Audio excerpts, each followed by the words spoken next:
In the past, he always wanted to chase Hua Jieyu, but the events that had happened afterward had made him more realistic. He and Hua Jieyu were not from the same kind of world. That time, his master failed to chase Nanda Wenin. On the other hand, he did not even have the rights to chase her. Her boyfriend was destined to be his unbeatable rival. Therefore, he was not resistant towards Lin Xie at the moment. "Lord, I do not have such a thought at the moment," Lin Xie rejected. Lord Luo was stunned, after which he smiled and said, "I was being too gossipy." "Lord Luo, it's only because she is still immature. When she grows up, she will know your good intentions." The words from Lin Xie's father were very euphemistic. Lord Luo smiled and nodded. Among the crowd, Xu Yuyan looked at the scene quietly. She was the princess of the Xu family, a large clan in Donghai City, and had been cultivating in the school of the Emperor Star. In the past, her relationship with Hua Jieyu was extremely well. She did not like the banquet today, because she did not like how the people of the Nanda clan behaved. However, her father wanted to bring her here, so she had no other choices.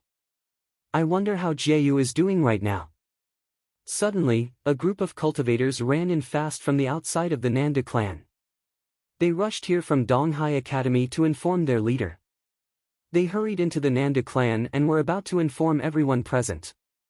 However, at the same time, another group of cultivators also arrived outside the Nanda clan. They were, of course, Yi Futian and his team who had departed later. Despite that, their speed was much faster and therefore the two groups arrived almost simultaneously. Yi Futian, Hua Jieyu, and the rest stood outside the Nanda clan. This noble house still looked very stylish. When Yi Futian first came here, Hua Fenglu was the one who brought him in. That time, Yi Futian said that one day, the Nanda clan would beg Hua Fenglu to go in. However, at the moment, he no longer needed the Nanda clan to beg them, because that would be useless anyway. When the guards saw them, they looked extremely astonished. Yi Futian, Hua Jieyu, Nanda Wenin, Hua Fenglu. The many charming faces that appeared before them made them panic. A long rod appeared in Yi Futian's hand, the five-element rod. The rod expanded continuously and a brilliant light flew on it. Looking at the gates of this noble house, Yi Futian's body started spinning forward. Then, he lifted the rod and smashed it down fiercely. Following a loud bang, the gates were struck open. He walked forward and stepped into the Nanda clan. The loud noise spread into the Nanda clan. At the banquet, the eyes of many sparkled as they looked at the outside. Nanda Tai asked coldly, "What is happening?" Just as he finished speaking, a group of people rushed in hurriedly. They found the headmaster of the school of the Emperor Star, Yan Xiao, and shouted urgently, "Headmaster, Yi Futian, Yi Xiang, and they are all back." Boom! Yan Xiao immediately stood up. Many people's hands which were holding wine glasses froze in the air. After they recovered from the surprise, they looked outside again. That loud bang! In the distance, a group of people walked into the Nanda clan through the gates. Yi Futian was walking in front with the five-element rod in his hand. Nanda Wenin and Hua Jieyu were behind him. They also did not expect to enter the Nanda clan in such a way. "Stop!" A few guards walked forward, attempting to stop Yi Futian and his team from advancing further. However, countless vines swept towards them and they could not escape at all. Immediately, their bodies were lifted and smashed onto the ground forcefully. Dharma! The people from the Nanda clan were shocked. Yi Futian was already at the Dharma plane. Still, there were brave guards who walked forward. However, with no exception, they were all blown backward. Yi Futian and his team continued to move forward, walking towards the banquet step by step. The banquet was very grand and spread out over a long distance. When Yi Futian reached one end of the banquet, he was still quite far away from Nanda Tai. Nevertheless, Nanda Tai could already see them. The people on the banquet stepped back one after another as they watched Yi Futian and his team walk forward. The enthusiastic atmosphere just now had totally vanished at the moment. Eventually, Yi Futian moved closer and closer to the front of the banquet. Lin Siye stared at the handsome figure and a strange expression appeared in her eyes. Is he finally back? Recently, there were many rumors claiming that Luo Junlin would kill Yi Futian and destroy Kangyi. She did not believe them. Zhou Mu naturally saw Yi Futian as well and his face turned pale. Yi Futian was destined to be his unbeatable rival. Since Yi Futian stepped into Donghai City, his situation became very bleak. The arts saint looked at Hua Fenglu and Nanda Wenin and sighed in his heart. Yan Xiao's face darkened. These people actually broke in just like this. Nanda Wenshan stood up and happiness erupted from his eyes. His sister was finally back. Nanda Tai was still sitting there and stared coldly at Yi Futian and Hua Jieyu. Very lively. Just like the other day. Yi Futian smiled, but it was a sneer. He recalled that during the year-end of that particular year, the Nanda clan was also very lively. Many people were here, including Minister Hua and Xia Feng, the former chief of the East Sea Prefecture. Today, everything was just like that day. The place fell into a deafening silence. Everyone looked at Yi Futian and his team. They just broke into the place like this and nobody knew where they obtained the courage to do so. I heard that you have entered the noble plane and set a banquet here. Congratulations, Yi Futian said, smiling at Nanda Tai. Nanda Tai's eyes sparkled. Yi Futian knew that he was already a noble, and still dared to enter like this. He looked at Yi Xiang, and then at the 9 figures at the back. Who were these 9 people? That day, my grandmaster played a piece of music here. Today, I will also play one. Yi Futian smiled and continued, to see you off. Nanda Tai stood up and his expression turned extremely cold. See him off? Take him down, Nanda Tai said. Immediately, Nanda Ku stomped on the ground and flew towards Yi Futian. He bent his hands, which were glittering with a sharp, golden light just like the claws of an eagle, and struck towards Yi Futian. Feeling his aura, Hua Fenglu and the rest did not respond at all. With the 5-element rod in his hand, an appalling might erupted directly from Yi Futian's body. He stomped on the ground and looked as imposing as the furious thunder. A terrifying power converged on his body and then he struck the rod forward. The strike seemed to have gathered all the powers from the heaven and the earth. 7th level Dharma plane. Everyone was astonished. In merely 2 years' time, Yi Futian was already in the 7th level Dharma plane. More frighteningly, the strike brought with it the powers of wind and thunder. The rod filled the entire sky and seemed to be shattering the earth itself. Bang! Nanda Ku gave out a miserable cry. The bones in his hand cracked and he was blown backward directly. He held his right arm with his left hand in pain and his face was as pale as a sheet. He was in the Arcana plane. Even though it was only the lower Arcana plane, he was still a strong cultivator in the East Sea Prefecture. However, he could not even take a single hit from Yi Futian. At this very moment, Nanda Ku recalled the scene when he first saw Yi Futian. That day, Hua Fenglu told him that he would eventually remember Yi Futian's name. At that time, he turned his nose up at it. However, what about now? Uncle. Yi Futian turned his head and looked at Nanda Wenshan. Nanda Wenshan stared at Yi Futian and emotions filled his heart. The previous juvenile was already so strong at the moment. Futian, Wenin, Jieyu, Nanda Wenshan shouted. Brother, everything is over now, Nanda Wenin said softly. From her tone, Nanda Wenshan could feel a very strong confidence. He smiled. Was everything really over? Uncle, are you willing to become the emperor of the Nanda nation? Yi Futian asked. Right after he finished speaking, everyone's look froze. Chapter 301, Debt Collection. Chapter 301, Debt Collection. Yi Futian asked Nanda Wenshan if he was willing to become the emperor of the Nanda nation. Since when was the emperor of the Nanda nation determined by Yi Futian? Even Nanda Tai, who had already become a noble, did not dare to have such thoughts.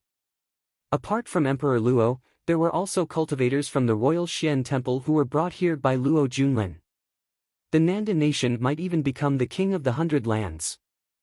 Yet, Yi Futian asked Nanda Wenshan so casually. How dare you? Lord Luo stood up.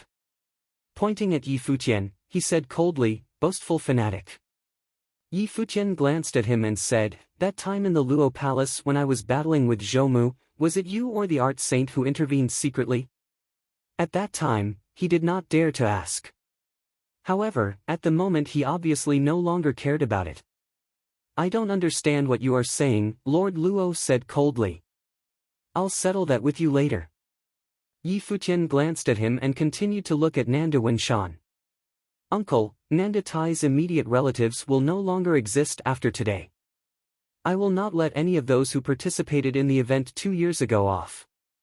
As long as you agree, after I settle all the issues, you will control the Nanda nation. The nation clan after the cleanup will very likely still be the king of the Nanda nation. Yi Futian would certainly not eliminate the entire Nanda clan. After all, Hua Jieyu, as well as his masteress and uncle, was part of the Nanda royal family in the first place. Brother, this is the unfulfilled wish of our ancestors.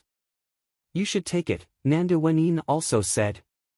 The conversation between the two caused the faces of all the people around to turn serious. If Yi Futian was only being arrogant, then how about Nanda Wenin? Alright, Nanda Wenshan nodded. He was part of the royal family in the first place, so of course, he would be willing to control the Nanda nation. Furthermore, he also knew that Nanda Tai was already planning to deal with him. Over the 2 years, he had been watched all the time. After Nanda Tai entered the noble plane, he would occasionally glance at Nanda Wenshan with a murderous look. Uncle, that time you and Masteress were both present. Help me to identify all the people who participated in the event that year, Yi Futian said. No problem. Nanda Wenshan nodded again. Of course, he knew that Yi Futian would definitely not let those people off. That day was really tragic for him. Back then, he was only in the glory plane and broke into the Nanda clan alone. He displayed his unparalleled talents in an attempt to obtain support from the Nanda clan, but Nanda Tai rejected it. Then, Minister Hua and Nanda Tai gave the order to kill him. That time, Yi Futian was only a juvenile. How sad. On that day, Hua Jieyu was forced to stab herself with a sharp blade. In order to be with Yi Futian, she almost committed suicide. On that day, Elder Qin played A Chaotic Nation here with his own life. When the music finally stopped, he also vanished, being forced to death. On that day, Yi Xiang, Yi Futian, and Hua Fenglu were all chased and almost died together. If they were not lucky, they would not have escaped alive. Now Yi Futian had returned. How could he possibly let those people off? Yi Futian would surely kill Minister Hua, Nanda Tai, the headmaster of the school of the Emperor Star, and the like. The cleanup of the Nanda clan was inevitable. Where did you get that confidence? Nanda Tai stood up. His noble level might spread out and a terrifying noble will pressured towards Yi Futian. He wanted to see why Yi Futian was so confident. Silver Snow Guards, Yi Futian shouted. Yes. The 9 cultivators walked forward and stopped behind Yi Futian. Immediately, 9 noble auras erupted simultaneously. In just an instant, a bone-penetrating coldness engulfed the entire place. Nobles. Everyone was terror-stricken. The 9 armored cultivators at the back who were dressed like guards were actually all nobles. Nanda Tai's face turned very pale and the aura around him withered immediately. Although he was already a noble, each of the 9 people before him was stronger than himself in terms of will and might. How could he even win this? His body trembled slightly as he stared firmly at Yi Futian. No. He was not resigned to his fate. He had just entered the noble plane, which was the level of an emperor. Disable Nanda Tai and Yen Xiao first. I want them alive, Yi Futian said again. Then, some light shone. He sat down cross-legged and his Guqin spirit appeared. He put his fingers on the Guqin and stroked the strings. A sharp noise spread out and even caused space to vibrate. Many of the people present were also guests at the Nanda clan 2 years ago. Immediately, they knew what Yi Futian was going to play. It was the amazing piece that Elder Qin had played 2 years ago, A Chaotic Nation. "I will use this piece of music to see you off," Yi Futian said. By seeing them off, he was referring to disabling or killing them. Hua Jieyu walked up to Yi Futian and sat down beside him, looking quietly at him as he played the guqin. The jingling music spread out and increased in volume continuously as if he would never give in to fate and was fighting back. The scene 2 years ago appeared vividly in his mind. His grandmaster came here on a crane and told him that he would teach Yi Futian one last piece of music. Even at that moment, his grandmaster was still so gentle and kindly. The 9 nobles walked out in the music. Nanda Wenshan and Nanda Wenin went beside them. "Everyone, please cooperate and stay where you are," Yi Xiang said, scanning the crowd present. Everyone's heart trembled fiercely, and nobody dared to move. Today, Yi Futian was here to collect his debt. He was here to collect what they owed him 2 years ago. The sharp music was ear-piercing. Many people from the Nanda clan felt fear after listening to the music, including Nanda Tai. He looked at the nobles walking towards him and then at Nanda Wenin, after which he said, "Wenin, how have I been treating you?" Nanda Wenin glanced at him coldly and said, "That time, you destroyed my life. Although I hated you, I still chose to stay in the Nanda clan, because my surname is Nandu. Nevertheless, I do not wish that my daughter will follow in my path. However, you wanted to control Jieyu's life again. I said that I would betroth Jieiyu to Futian. What did you do?" Yi Futian came alone to the Nanda clan, wanting to redeem everything at all costs. You still had a choice at that time. If you chose to support him back then, you would have become the king of the Nanda nation.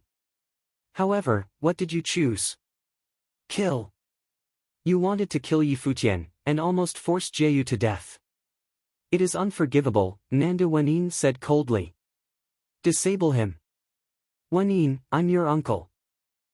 Nanda Tai watched as the aura from the 9 nobles engulfed his body, and the frightening coldness froze everything. He was overpowered by their noble wills and their levels, and could not resist the domineering will at all. The difference was simply too big. He felt that he could hardly move. His body was about to be frozen and his will extinguished. "No, I am a noble." Nanda Tai trembled. He was not resigned to his fate. The tingling music reached his ears and sounded so ear-piercing.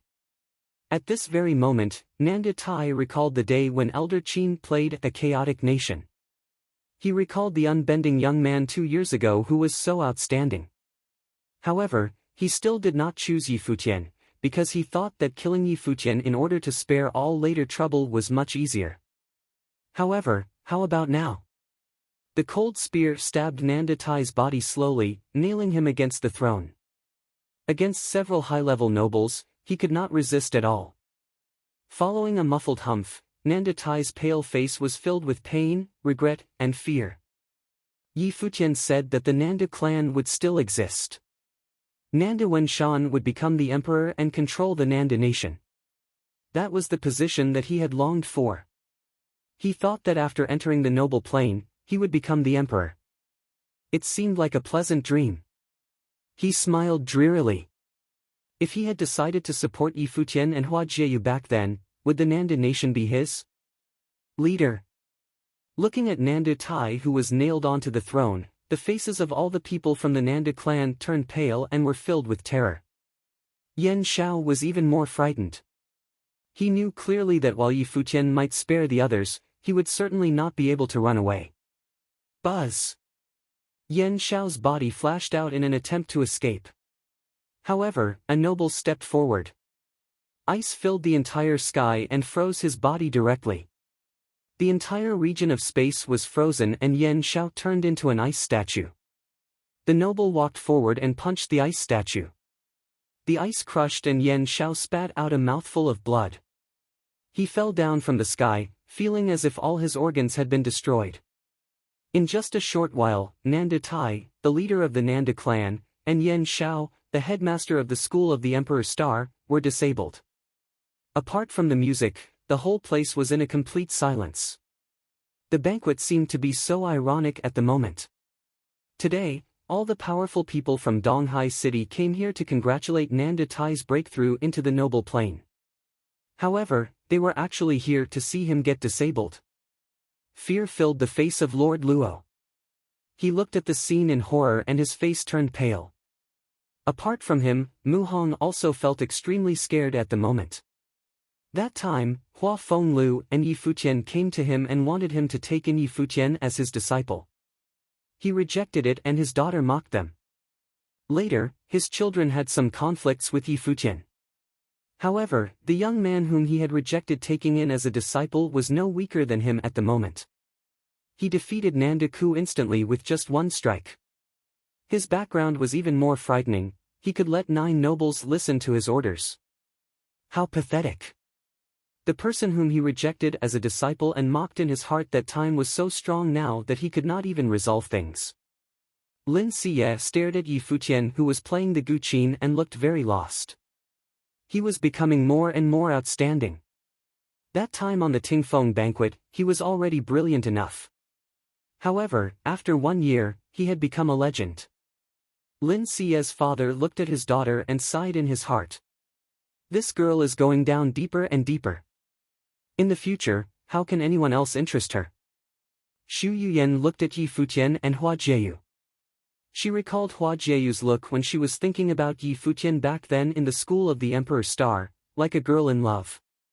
That time, Xu Yuyan laughed at Hua Jieyu. Now that she looked at the two again, they were really a golden couple, a match made in heaven. Perhaps only they would look harmonious when they were together. I really do bless them. The music continued and its volume increased rapidly. Around Yi Futian, miserable cries broke out constantly. Nanda Wenshan and Nanda Wenin had brought the 9 nobles and started the cleanup. Those who participated in the battle 2 years ago were all killed. Those who participated in the event but not the battle were all permanently disabled. Chapter 302, A True Man. Chapter 302, A True Man. A vigorous cleansing began in the Nanda clan. Today, all the important figures in Donghai City were present. They were all testy as if they were sitting on needles. One could imagine how they felt inside. The music was still loud and strong, melding perfectly into the scene. The world seemed to be unsettled. Not only did Yi Futian want to cleanse the Nanda clan, but he also wanted to kill Emperor Luo and replace him with Nanda Wenshan. The latter was the king of Nandu. So what if his cultivation wasn't enough? Nanda Tai was nailed to his seat. Seeing everything happen, his heart was in pain. Yi Futian kept playing quietly, not even looking at him. Now, Nanda Tai understood that he was definitely going to die. He looked at how Yi Futian and Hua Jieyu matched each other. Actually, Nanda Tai had wanted to bless them before but he wasn't that powerful. When he saw how extraordinary Yi Futian was and Emperor Luo's decree arrived with Minister Hua, he could only try to kill Yi Futian. What would have happened if he believed Yi Futian would gamble everything? That day, Elder Qin and Yi Xiang successfully helped them escape.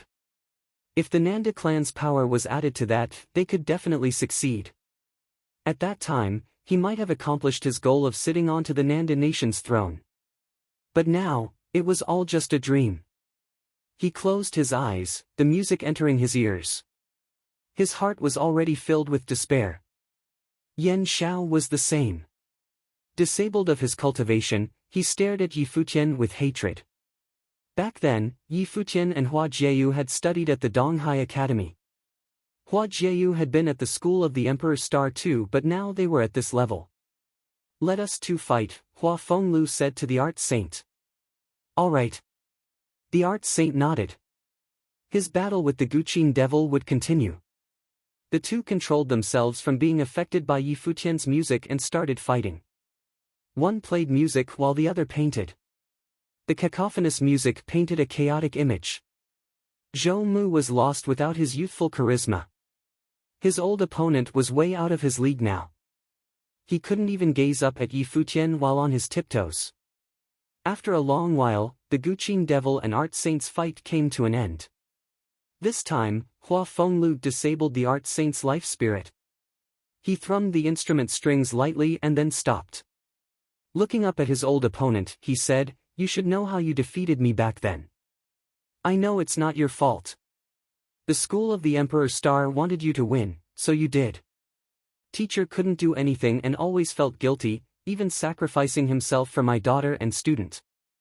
The Art Saint chuckled dryly. Of course he knew, had always known. This was why he never felt joy or bragged about defeating Hua Fenglu. It hadn't been a glorious fight but had become a classic battle that everyone in the Donghai city knew about. The surrounding people were shocked. They didn't know the fight from back then had been rigged. Hua Fenglu had never talked about it publicly or explained anything. Everyone thought he had lost. Now that he defeated the Art Saint, he revealed the truth. Finally, Yi Futian's music stopped. The cruel pressure gradually lifted. The Nanda clan was in ruins. Many strong cultivators of the school of the Emperor Star had suffered as well. "Uncle, the Nanda clan will be yours," Yi Futian said. "Take these two to Donghai Academy." With that, he turned to walk away. There were many familiar faces here today but he wasn't in the mood. The group returned to the Donghai Academy with Nanda Tai and Yen Xiao. The school of the Emperor Star, sealed with ice now, was magnificent. It looked like a miraculous scene.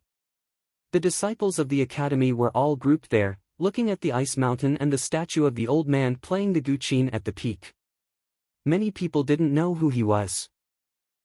They'd only heard from others that this was a senior who played a chaotic nation 2 years ago, sacrificing himself to save Yi Futian.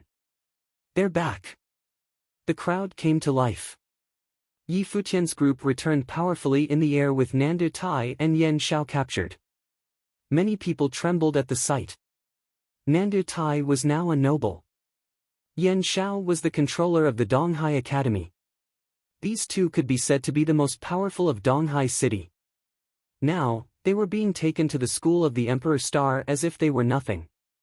After that, they were forced to kneel before Elder Qin's statue. "Yi Futian, just hurry up. Elder Qin is my senior brother, after all. Your master, Hua Fenglu, calls me Uncle Master too," Yen Xiao said fearfully. He was afraid now.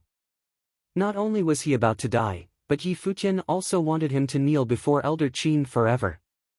Even death couldn't atone for his sins. He would be spit upon for eternity. Yi Futian ignored him. Did he only know of their relationship now? After Grandmaster had died, his body had been burned and bones buried in the courtyard. No one cared for him and weeds abounded, turning it into an abandoned land. When did Yen Xiao ever think of his senior brother? His people had killed his senior brother. "Grandmaster, the Luo family and Minister Hua will kneel here to repent after this." Looking at the statue, he said coldly, "Seal them." The silver snow guard nodded. Horribly cold aura descended upon the two. The extreme ice spell fell onto Nanda Tai and Yen Xiao. No. Nanda Tai and Yen Xiao trembled in fear but to no avail. They quickly became two ice statues, kneeling before the other statue to repent. Yi Futian stared at the statues for a long while without speaking. Returning to Donghai City this time, he'd resolved some matters.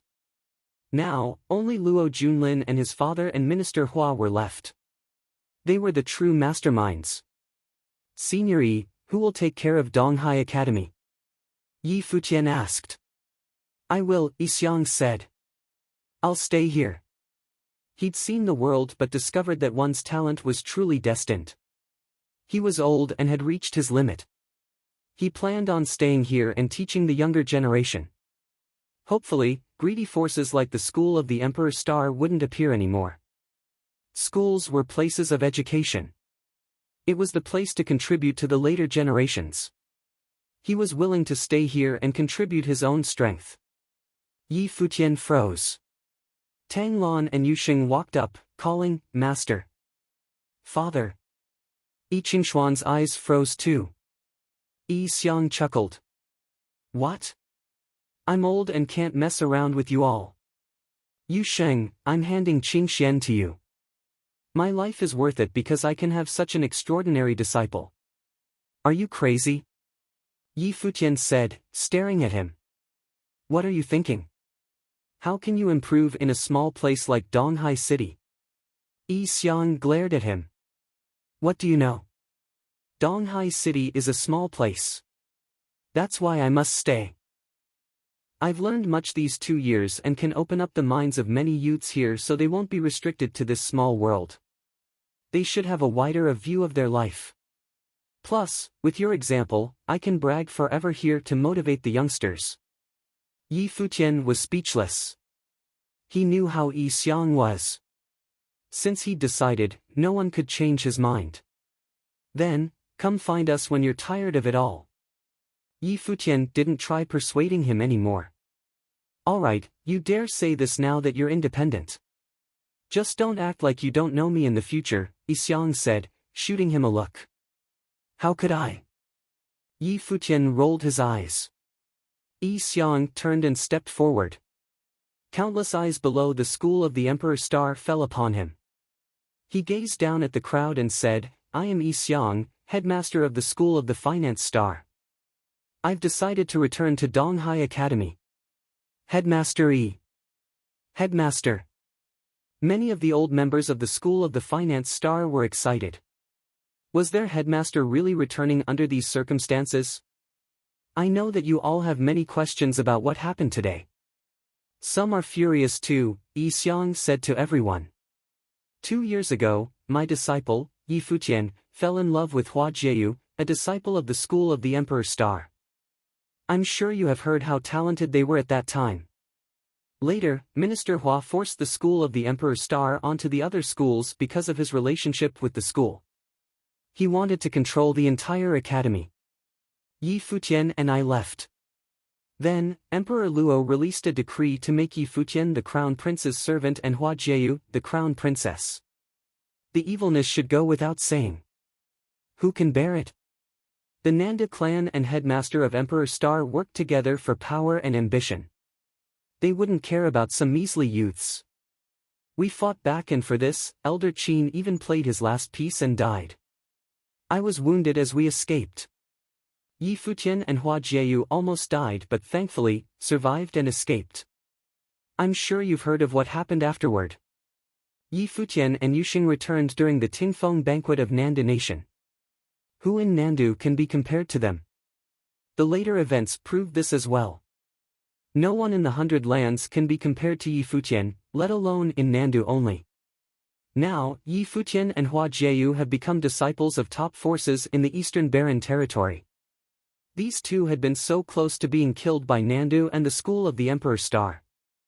How can an academy like this call itself an academy? Yi Xiang asked. I'm back, not because I want the power. Yi Futian and Yu Sheng are both like my disciples. I cultivated with them in the Eastern Barren territory. The benefits compared to the Donghai Academy should go without saying. However, Donghai Academy is my home. Half of my life was spent here. I hope to see it flourish, I hope to see it grow, I hope to see a new Donghai Academy. Therefore, I will stay. Right now, Yi Xiang was full of just. All the disciples were silent. After that, a voice said, Greetings to Headmaster Yi. Greetings to Headmaster Yi, more people said. The voices shook the sky. The world was just and just people would win hearts. The disciples of the Donghai Academy were young but they still knew right from wrong. Headmaster Yi Xiang of the School of the Finance Star had given up his status and risked his life to bring Yi Futian into the Nanda clan and fight against injustice. Now, Yi Futian was successful. Yi Xiang could live comfortably but he gave it up and returned to Donghai to educate the later generations. Yi Xiang was a true man. Chapter 303, Zhisong. Chapter 303, Zhisong. Nanda. When Shan would rectify the Nanda clan, Yi Xiang would reorganize the Donghai Academy. Nanda Tai, the one that everyone congratulated when he entered the noble plane, was dead. Yan Shao, the headmaster of the school of the Emperor's Star, was dead. They had turned into ice statues to kneel before Elder Qin. Lord Luo and the art saint had been disabled. Many strong cultivators of the Nanda clan and schools of the Donghai Academy were killed or disabled. All of this had happened in one day. The entire city was in upheaval. Nothing this big had happened in Donghai City before. The last big event was probably when Emperor Luo's decree arrived at Donghai 2 years ago. What happened yesterday was a continuation from 2 years ago. Yi Futian's name rang throughout the city once again. Countless years ago, people heard of Yi Futian's name because he was the Qin Devil's disciple and had defeated Zhou Mu, the disciple of the art saint. Since then, their hearts trembled whenever they heard his name. After the emperor personally sent out a decree, Yi Futian had refused and escaped. At the Tingfeng banquet, everyone learned about Yi Futian's staff and dharma and Yu Xing's roar. After that, the rumors about him were from the faraway Kangyi kingdom. Apparently, he had been accepted as a disciple by a top disciple from somewhere very far away. Now, he was back, bringing nobles with him. His one word killed Nanda Tai, who had entered the noble plane, and Yan Shao, headmaster of the school of the Emperor's Star. He said he wanted Hua Jieyu's uncle, Nanda Wenshan, to be the Nanda clan's leader. Right now, he was in the abandoned Guqin Gardens. His grandmaster's matter had always pressed down on his heart. Now, it was resolved. His uncle and Yi Xiang would take care of the Nanda clan and Donghai Academy too. A breeze blew past the Guqin Gardens. The group sat in the courtyard with a heartwarming atmosphere. Master, Masteress, let's live here for a few days. Then we'll go directly to the Nanda nation and resolve that, Yi Futian said.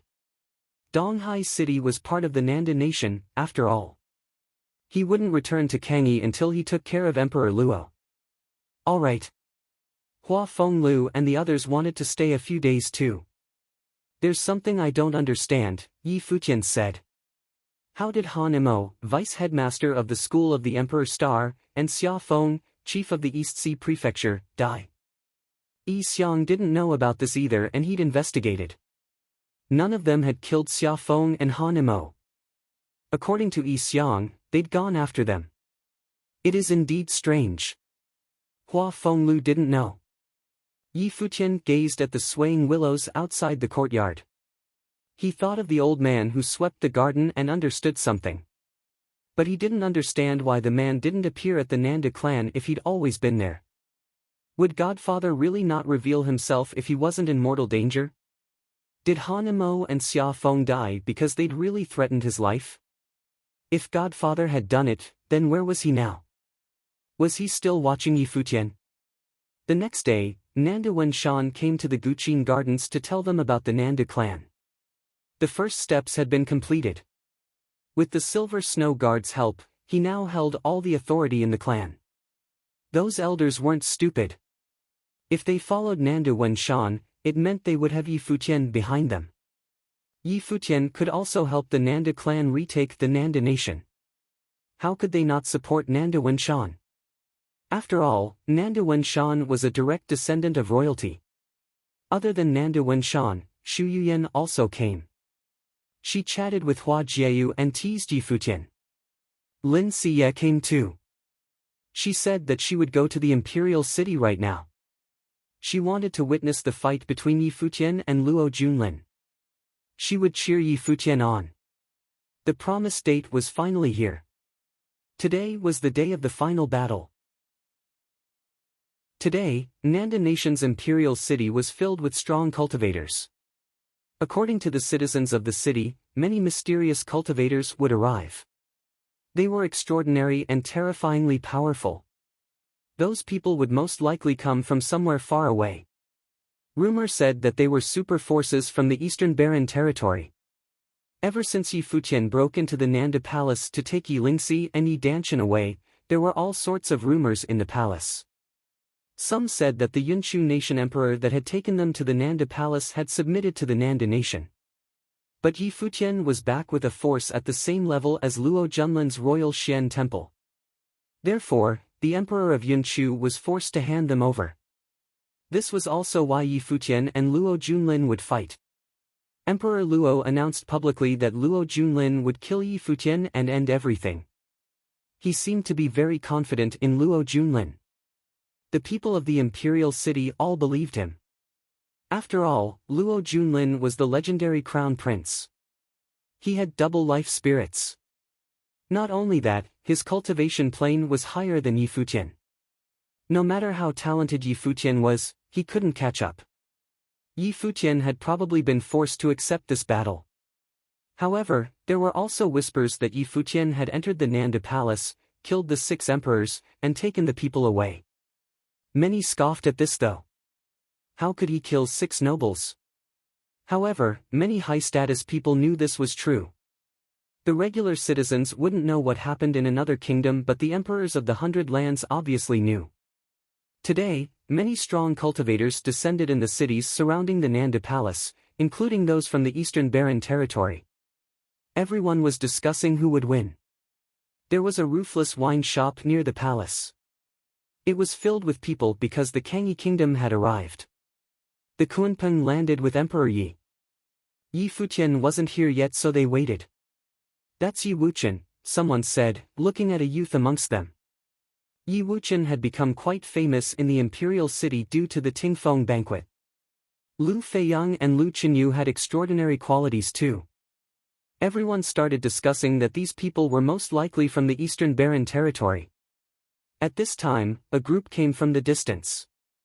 They stood out from the crowd with sharp auras. Everyone had an ancient sword.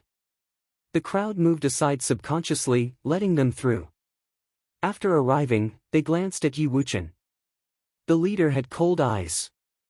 He was Zhisong, pride of the Futian Sword clan's first summit. Li Daoyun was his junior brother and had asked him many questions before. He often helped Li Daoyun. But after Li Daoyun accepted Yi Wuchen's challenge and was killed, the first summit couldn't say anything. However, Yi Wuchen acted on his own accord and was very close to Yi Futian from the cottage. Zhisong had warned him before, but Yi Wuchen ignored him. Everyone knew about the rivalry between the Futian Sword clan and cottage though. In addition, the girl Li Daoyun had liked, Lu Chenyu, was now very close to Yi Wuchen. They were sitting together right now. Under these circumstances, the first summit obviously was upset with Yi Wuchen. "You came from the Kangyi kingdom. Are these your family?" Zhisong asked Yi Wuchen. "Is there a problem?" Yi Wuchen looked up at him. Zhisong was a swordsman from the first summit. Yi Wuchen was from the 7th summit. Of course, he couldn't compare to Zhisong's cultivation.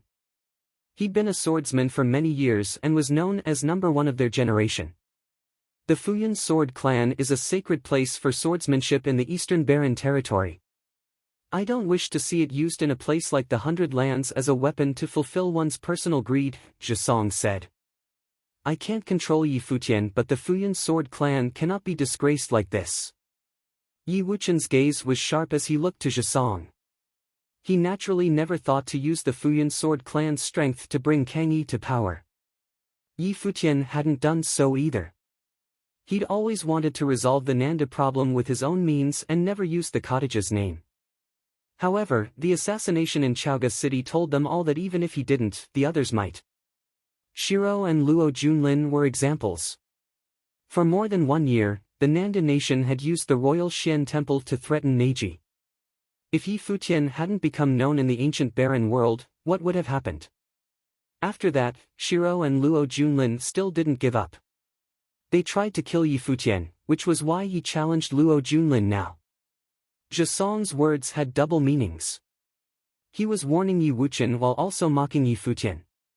He looked down on Yi Futian for taking advantage of his position. If it has nothing to do with you, you naturally can show off your character and make yourself seem proud and upright. Yi Wuchen chuckled but didn't say anything else. Zhisong wasn't Yi Futian. His family hadn't been threatened. He was a bystander, so he could act like this. Fake, Lu Feiyang muttered. He'd personally seen Shiro bring people to Kangyi. At that time, the Kangyi kingdom had felt such despair. If he and Yi Futian hadn't arrived, what would have been the consequences? This didn't happen to Zhisong, so what right did he have to judge? Zhisong gazed at them. Beside him, Chi Ao said, I would like to see what would happen if Yi Futian lost this time. He won't. Yi Wuchen was obviously more confident in Yi Futian than others. A 7th-level Dharma plane against the Arcana plane, Zhisong said indifferently. Luo Junlin of the Royal Xian Temple isn't that much of a failure. Everyone's hearts trembled. This group seemed to come from the domineering Futian sword clan. Yi Wuchen was cultivating there too. That's what I think. At that time, another voice spoke. Another group arrived and everyone moved to the side. The two at the front were very stunning. The young man had a powerful aura and the woman had unparalleled beauty. She was like a fairy. Everyone's eyes focused on her, sighing inwardly at how beautiful she was. Chapter 304, You Can Try. Chapter 304, You Can Try. It was Qinli and Chu Yaoyao. After Yi Futian left the Moon Clan, Qinli became much prouder. He went to the Moon Clan with gifts and Chu Yaoyao's master, Yan Feihong, was already swayed. Xiao Yuejiu's attitude when Yi Futian went to the Moon Clan directly led to this. Yan Feihong agreed to Qinli's marriage with Chu Yaoyao and allowed the latter to cultivate at the Dongqin Academy for a while. This news caused a ripple throughout the Eastern Barren territory. People wondered if the Moon Clan would ally with the Qin dynasty. Qinli and Chu Yaoyao walked over now, gazing at Zhisong, Yi Wuchen, and the others. Chuckling, Qinli said, Luo Junlin isn't the best of the Eastern Barren territory but he is still a genius from the Royal Xian Temple and He Yulu's personal disciple. With such an advantage in playing, there is no reason he will fail. Emperor Yi and Yi Lingxi frowned. These people were clearly all from top forces of the Eastern Barren territory like Yi Futian. Otherwise, they wouldn't dare to make such comments. But from their tone, there wasn't much chance for Yi Futian to win. You also thought this when Yi Futian challenged Qian Shanmu outside the Dongqin Academy, Yi Wuchen said calmly without looking at Qinli. The man had said many things, judging Yi Futian many times. He was humiliated every time but never learned his lesson. Of course, Yi Wuchen knew that they were enemies so Qinli naturally wished for Yi Futian to lose. Qinli didn't mind Yi Wuchen's jab. Smiling, he said, Yi Wuchen, people would think you're a disciple of the cottage. It's so lively here. There was a chuckle. The strong cultivators of the Ji family from the ancient barren world had come. Others descended from the sky. The Qin dynasty and Donghua clan were here.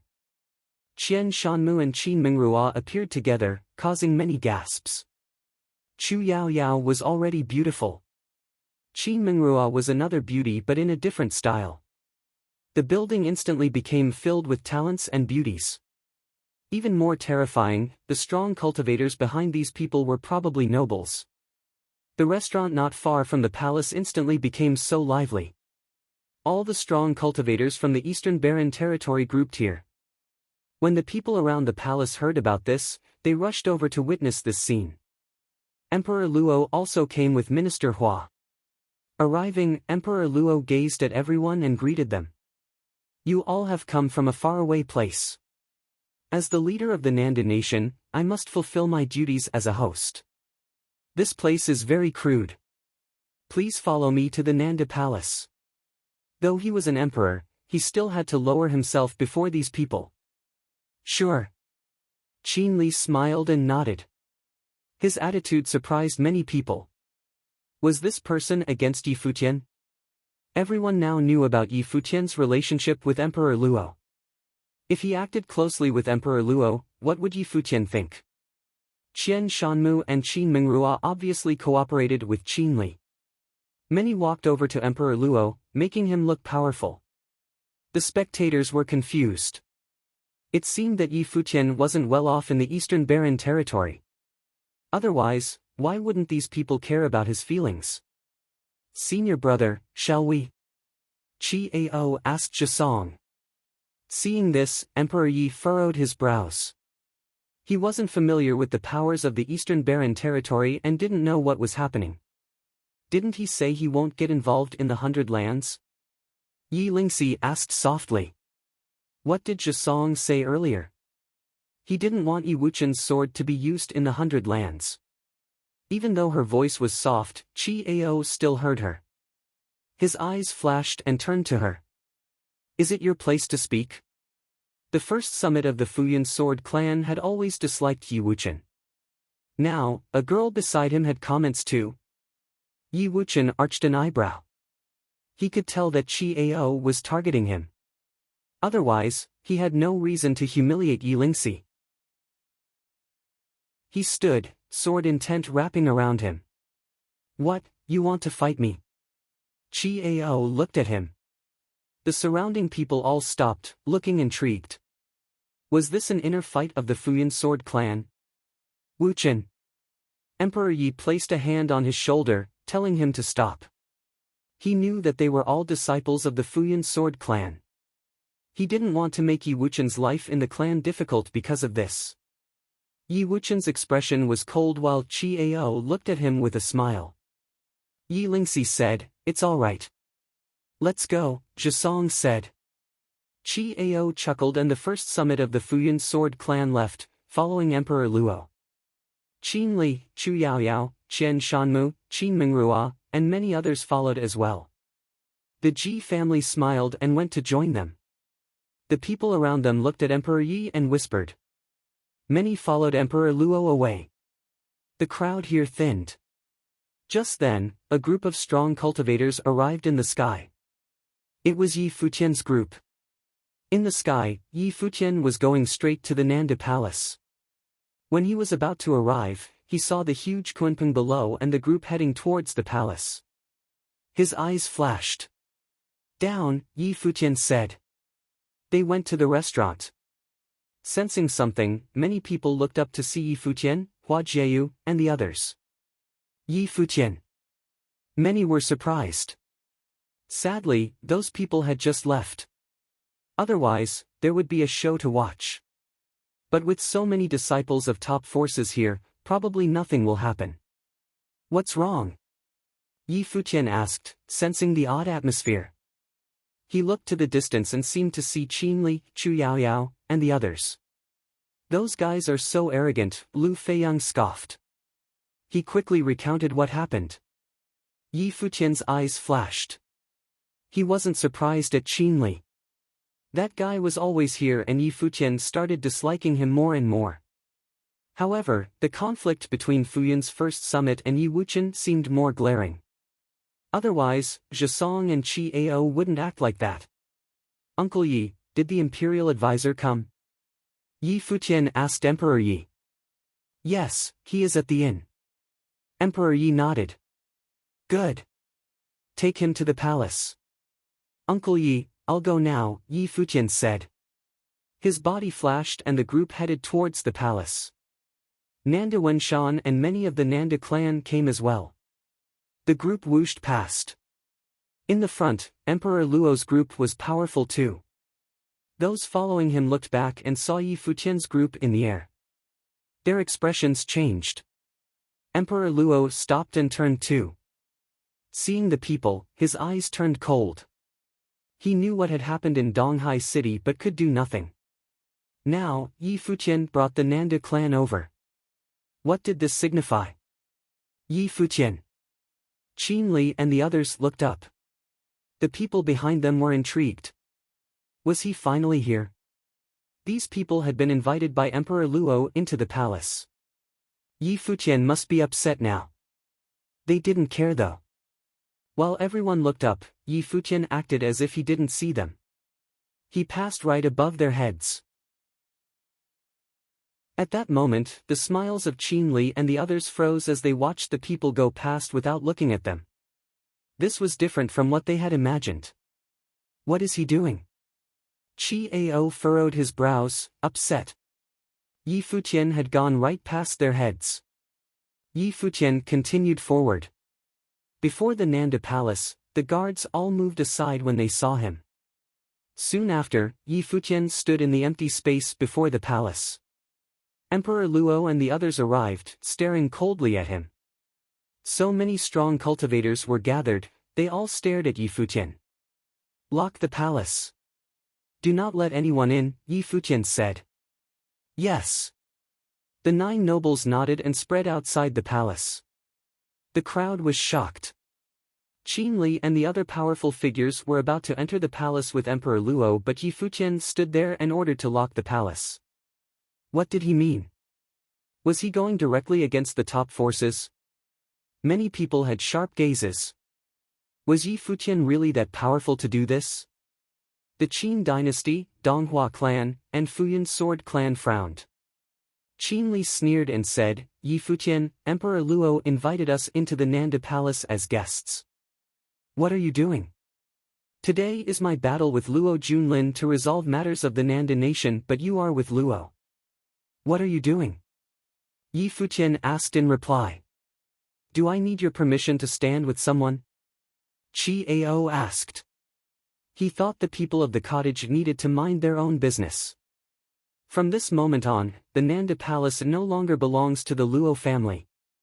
It is returned to the Nanda clan. My uncle is the descendant of the Nanda nation's royalty and will inherit this palace.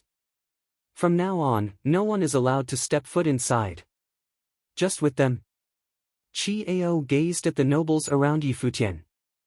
No. Yi Futian stared at Qi Ao and said coldly and proudly, because I am a disciple of the cottage. Qi Ao's eyes hardened. Those from the Eastern Barren territory understood the weight of those words. Yi Futian's meaning was clear. If the other forces would get involved, then it was no longer Yi Futian's personal matter. He would use his identity as a cottage disciple. Disciple of the cottage. The people of Nandu didn't understand. They were curious as to what the cottage was. What if I want to go in? Zhe Song looked at Yi Futian. As a swordsman of the Futian sword clan's first summit, he also had his pride. You can try, someone in the crowd said. A few people walked out. The one at the front was a handsome scholar in a pure white robe. Chapter 305, Eye for Eye. Chapter 305, Eye for Eye. It was Gu Donglu from the cottage. Behind him were Shui Yi and Luo Fan. The 3 nobles of the cottage had appeared in Nanda nation. Gu Donglu had come personally. Zhe Song stared at Gu Donglu. This man had defeated Lu Nantian at the Dongqin Academy. No one could defeat him except those legendary figures of each top force. Since Gu Donglu was here, everything was settled. Qin Li and the others all shut up. Ever since that fight, Gu Dongluo's status in the Eastern Barren territory was undisputable. The people of the Nanda nation looked at the newcomer, wondering who he was. The palace instantly silenced with his arrival. Even those from the top forces didn't dare talk back to him. Third senior brother. Yi Futian smiled at Gu Donglu. He knew how significant it was for Gu Donglu to come personally and felt warm inside. Hearing this, everyone's eyes flashed. Yi Futian's senior brothers had arrived. Today is the fight between my junior brother and the Nanda nation. Anyone from the Eastern Barren territory who interferes will become the cottage's enemy. Gazing at everyone, Gu Donglu continued calmly, next, you can just watch. His calm voice was filled with indescribable dominance. The top forces of the Eastern Barren territory were only allowed to watch. The people of Nandu were all shaken. Yi Futian's senior brother seemed to be more powerful than all of them. Had they thought incorrectly earlier? The cottage wants to be in charge of even us? Qin Li asked. The Futian sword clan agreed with his question and looked to Gu Donglu. Gu Donglu gazed at him. Yes. His reply was only one word. Qin Li's smile froze while everyone else looked at Gu Donglu. The cottage's style was so familiar. The atmosphere tensed. Qin Li didn't continue. He was the grandson of Emperor Qin, but he wasn't at the same level as Gu Donglu. His father would be more suitable. At this moment, a group of figures arrived inside the palace. It was the strong cultivators of the Royal Xian Temple and Luo Junlin. After Yulu brought them over, he guarded Luo Junlin as he cultivated. He disliked Luo Junlin greatly now, but he still hoped Luo Junlin could kill Yi Futian. He gazed at Gu Donglu. Had the third disciple of the cottage come? If it wasn't the cottage, Yi Futian wouldn't force Shiro to die. It was also because of the cottage that he couldn't even avenge for his daughter's death. Yi Futian and Luo Junlin both went into the air. More and more people gathered over. There were countless strong cultivators now. Royal Xian Temple, step back, Gu Donglu said coldly, gazing at the people around Luo Junlin. He Yulu's eyes flashed and hardened. I will watch here, he said. Step back. Gu Donglu repeated, his tone colder. He Yulu's anger flared. The others from the Royal Xian Temple were also furious. My second senior sister is gentle and kind, so only one person died at Chaoga. My third senior brother isn't so easy, Luo Fan said coldly from the back. The Royal Xian Temple dared to protect the person who tried to kill his junior brother. If it had been Gu Donglu instead of Zhuge Hui at that time, things would have been different. They weren't familiar with first senior brother, the Sword Saint, but they obviously knew Zhuge Hui and Gu Donglio's personalities. Both were obedient to the teacher, but Zhuge Hui was a woman, after all. She was naturally softer. Gu Donglu was more overbearing. The surrounding people all looked at Luo Fan. Since when was their second disciple gentle and kind? That woman had smashed the gate of the Dongqing College when she arrived and threatened to stop the battles. The Royal Xian Temple all looked uncomfortable. He Yulu waved his hand.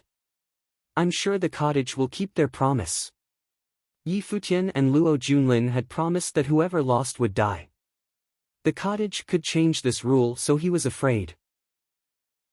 He took the Royal Xian Temple back, stepping out of the range. The space was empty and ready for Yi Futian and Luo Junlin.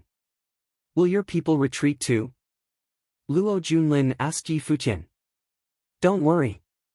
I need to finish some things. Yi Futian chuckled and looked to Emperor Ye's side. Imperial advisor, he called. A man walked out from beside Emperor Yi. When he saw Emperor Luo, his eyes hardened. It was Mo He, the imperial sorcerer of Nandu. What's going on? Many of the Nanda nation were confused. Mo He shot into the air and went to Yi Futian. He was blind but very sensitive. Facing the people of the Nanda nation, he said, I am Mo He, the imperial sorcerer of the old royal family of Nandu. This caused everyone's eyes to focus on him. He was from the old royalty and had been the imperial sorcerer. Luo Tianyi was once the guard of Emperor Nandu, Mo He said calmly. That year, His Majesty, Luo Tianyi, and I entered the ancient barren world together. Luo Tianyi sneakily killed His Majesty and blinded my eyes. He stole His Majesty's fate and entered the noble plane. He claimed to be emperor and stole the throne. Emperor Luo's face was livid. Nonsense, he uttered. Senior, please go back, Yi Futian said to the imperial advisor. Looking at Emperor Luo, he continued, we can worry over the validity of that later. But what about Donghai City? I conferred a title upon you but you refused. What can I say? Emperor Luo said. Good. It seemed that you blessed me, Yi Futian said, smiling. In that case, I will bless you too. After you die, you can kneel before my Grandmaster and repent for eternity. You. Emperor Luo's expression was ugly. Yi Futian hadn't even fought with Luo Junlin yet but wanted to kill him. Take him down, Yi Futian ordered coldly. Silver Snow Guards instantly stepped forward to Emperor Luo. A horrible iciness descended. Thinking of how the other 6 emperors had died, Emperor Luo trembled. He reacted quickly too. He shot into the sky, wanting to transform into lightning and escape. But then, a figure shot up too, standing right before Emperor Luo. It was an icy girl. She looked at Emperor Luo and he felt coldness seep in from head to toe. Then he turned to ice, transforming into a statue in the air. The girl grabbed in the air and brought Emperor Luo's ice body to Yi Futian. A group of nobles appeared behind her. They all had terrifying auras. The Silver Snow Guards froze, surprised at her appearance. The sudden changes came too quickly. In only one moment, Emperor Luo was captured and defenseless. The woman who had captured Emperor Luo bowed to Yi Futian. "I am Lan. Greetings to the sun." "Greetings to the sun," the other nobles said, also bowing. Yi Futian was surprised. They called him the sun, so they must be sent by the empress. That woman had sent such a strong force here. Yi Futian. Luo Junlin's aura was going wild as he glared at Yi Futian. They hadn't even started but Yi Futian already acted. "You're breaking the rules." He Yulu frowned. Chapter 306, Duel. Chapter 306, Duel. Countless eyes from the Nanda nation looked to the disabled Emperor Luo and Minister Hua. It didn't feel real. There was no way to fight back. With one word, Yi Futian disabled an emperor and minister. They inhaled sharply and looked to Yi Futian. He was so domineering in his revenge. Back then, Emperor Luo hadn't given him any way to fight back. Now, he made Emperor Luo feel the same despair. Everyone thought that Yi Futian would resolve his problem with the Nanda nation after his fight with Luo Junlin. However, he didn't give Emperor Luo any shred of hope, just like what Emperor Luo had done before. Yi Futian had thought about returning with absolute power. However, the assassination told him that Luo Junlin and Emperor Luo still wanted him dead, even when he was in the Eastern Barren territory. Thus, he decided not to play with them anymore. Since they acted that way, it was easier. He'd wanted to use the cottage's power to challenge Luo Junlin. After killing him, he would kill Emperor Luo with the Kangi kingdom and the other 6 emperors to fully resolve the matters with Nandu. With the cottage present, no forces of the Eastern Barren territory would get involved. However, things didn't go as he'd planned. The other 6 emperors had betrayed them, but the nobles of ancient Lulan listened to him. This way, things were even easier. He's so serious. It seems that what happened really is a thorn in his chest, Luo Fan murmured in the crowd. He'd never seen Yi Futian like this before. Imagine if it happened to you, Shuiyi whispered. Since they'd come to Nanda Nation, they naturally knew what had happened before. It was unforgivable for an emperor to bully a youth. Yeah, I'll be harsher. Luo Fan nodded. Gu Donglu looked calmly to the palace. Yi Futian had a cold aura now. His attractive features emanated a cold cruelness, similar to Gu Donglu. Their teacher had once said that being murderous would hurt themselves.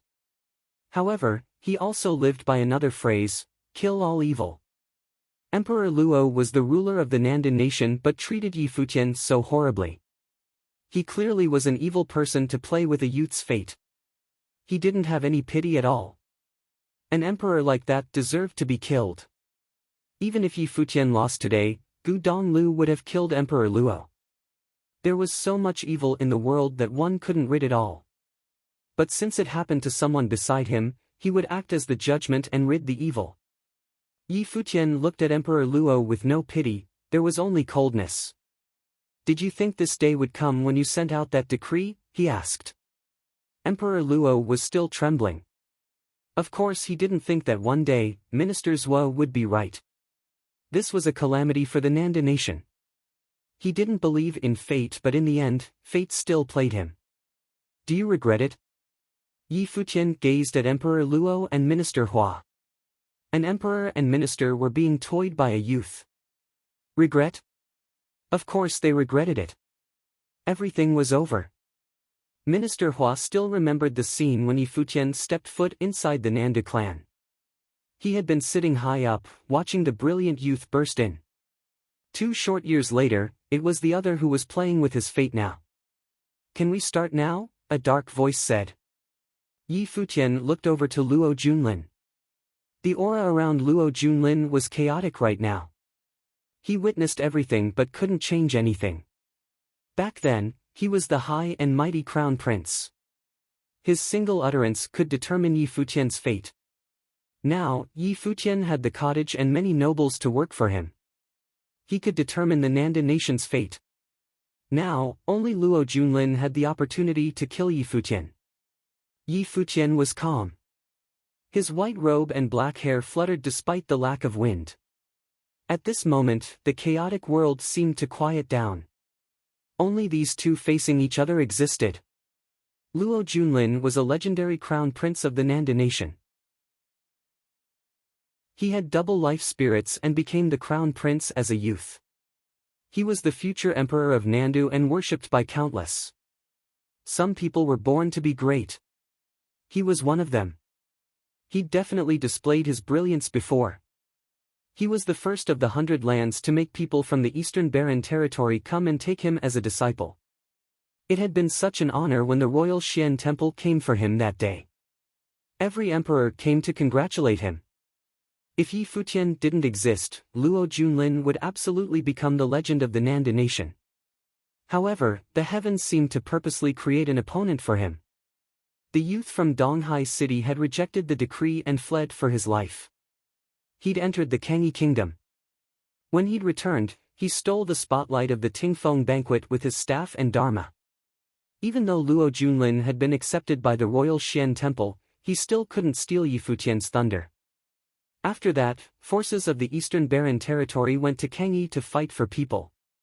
Apparently, Luo Junlin and Shiro were there too.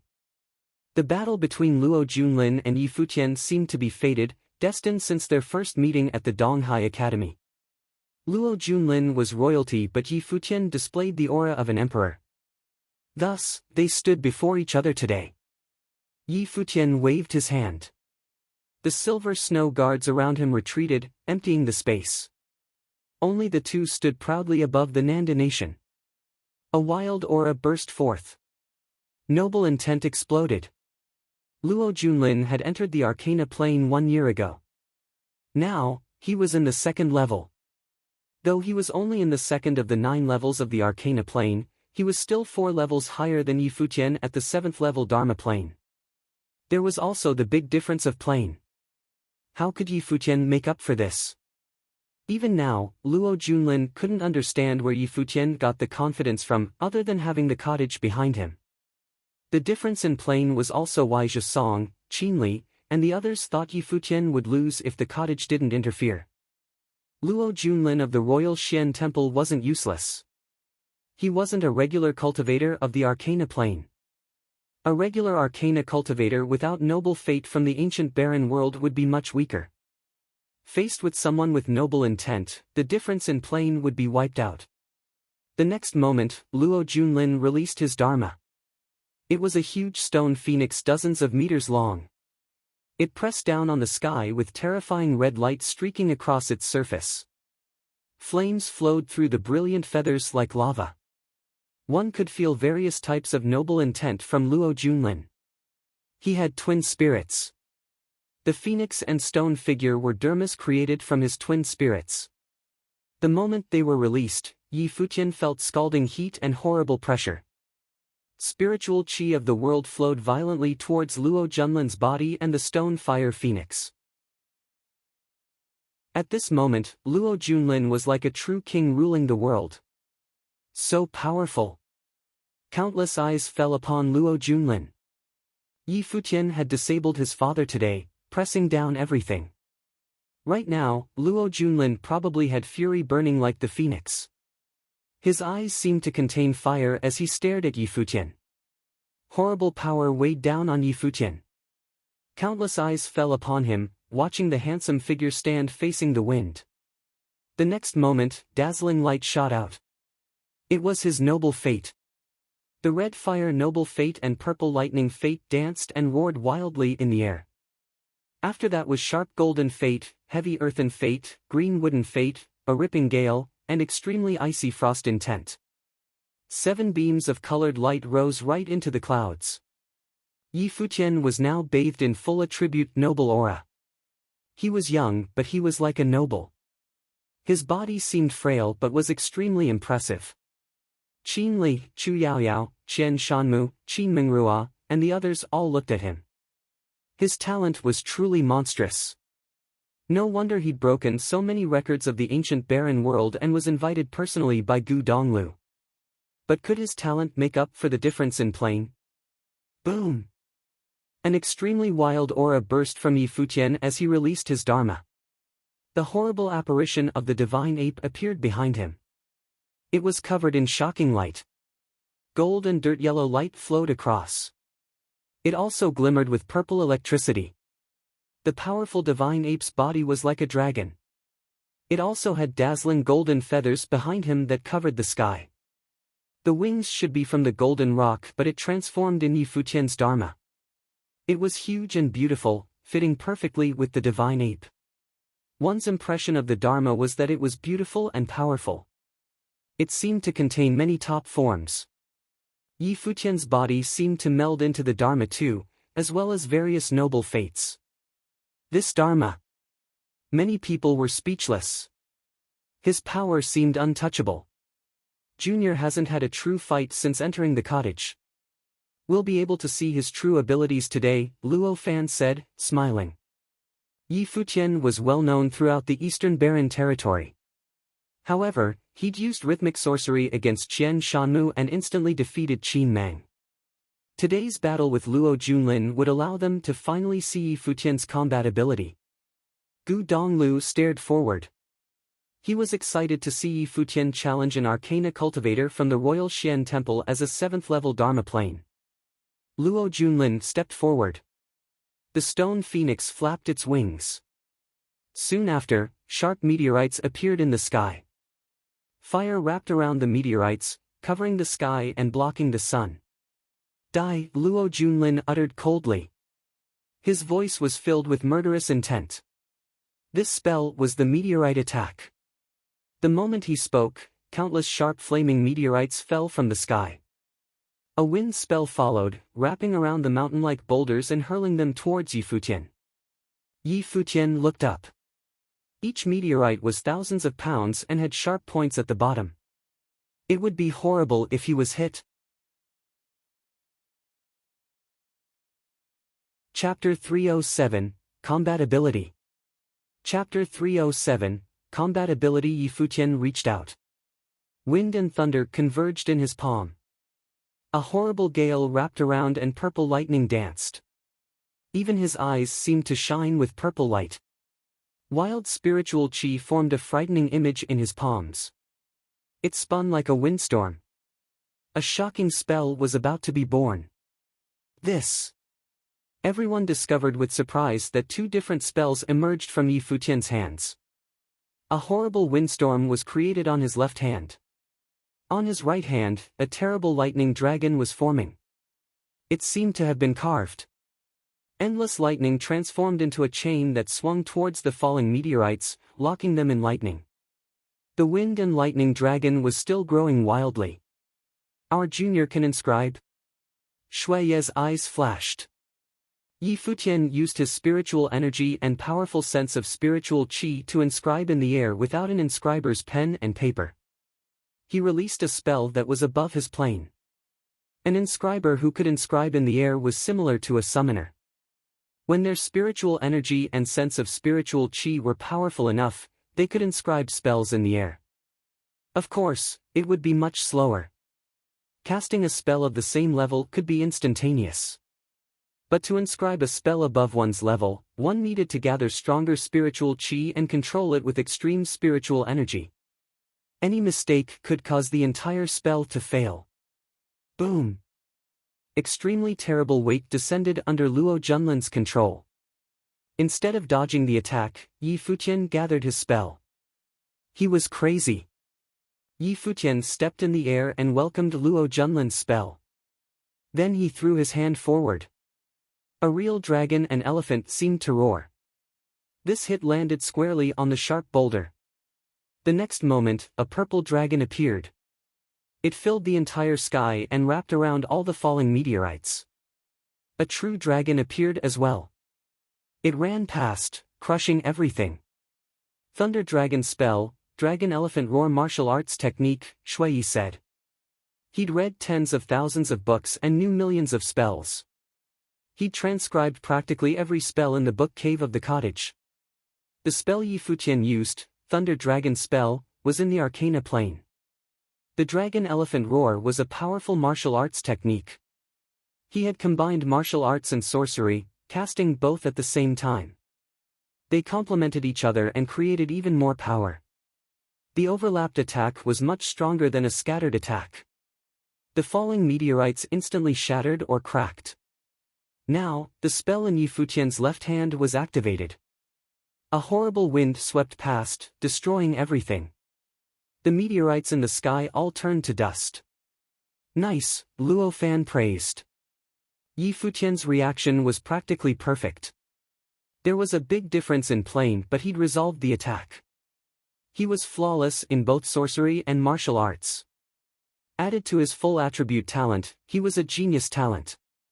Luo Fan felt some pressure as the senior brother. Qian Shanmu, Qin Mingrua, and the others all watched seriously as well. They were slightly surprised. It was their first time seeing Yi Futian fight with his full ability. Qin Li had said that Yi Futian had never proved himself in battle. Today, they saw his combat ability. He displayed his monstrous talent in one attack. Luo Junlin looked coldly at Yi Futian. Since Yi Futian dared to challenge him, he would naturally be able to take more than one hit. Luo Junlin was prepared for this. Wild flame spiritual qi gathered. The stone phoenix flapped its wings and flew out. Lava-like flames flowed through the air towards Yi Futian, burning the sky red. It seemed able to burn everything. Liquid firelight appeared in the vast sky. Yi Futian's surroundings were all covered. He was now in a fiery red world. Luo Junlin's Dharma seemed to come to life and attack endlessly. Yi Futian released his sun Dharma. It hung high in the sky. There seemed to be a divine tree inside the sun with twisted roots. He himself seemed to transform into a furnace that could burn everything. Runes of fire wrapped around him. He released his wild noble intent and stood there, watching the incoming fire. Lava-like flames dropped onto him. He seemed to be inside the sun, feeling the horrible destructive power. Even though he cultivated fire spells, he still couldn't overlook this attack. But his own power and the flame intent wove with the sun Dharma to create a shield. The divine tree extended, absorbing the incoming flame power. The sun grew more dazzling and gradually expanded. Luo Junlin's fire attack was ineffective against Yi Futian. It even felt like it was strengthening Yi Futian's fire. Yi Futian stepped forward and passed through the fire. He went towards Luo Junlin. He was so overbearing and ignored everything. The stone phoenix flapped its wings hurriedly. A spell shot towards Yi Futian like a sharp knife. Yi Futian slapped forward. Like a burning handprint, he swept past everything and burned the sharp knife. Many people were shocked. Luo Junlin's fire attack seemed to be helping him instead. The stone phoenix returned to Luo Junlin's side and didn't continue attacking. Luo Junlin stared at the approaching Yi Futian. Animosity grew. No matter how powerful Yi Futian was, Luo Junlin was in the Arcana plane and didn't fear the Dharma plane. The stone phoenix Dharma seemed to meld into him. Beautiful wings appeared behind him. Yi Futian stood in the sky and looked down on Luo Junlin. His eyes were wild. 1,000 mirror images. As soon as Yi Futian spoke, a water elemental spell was born.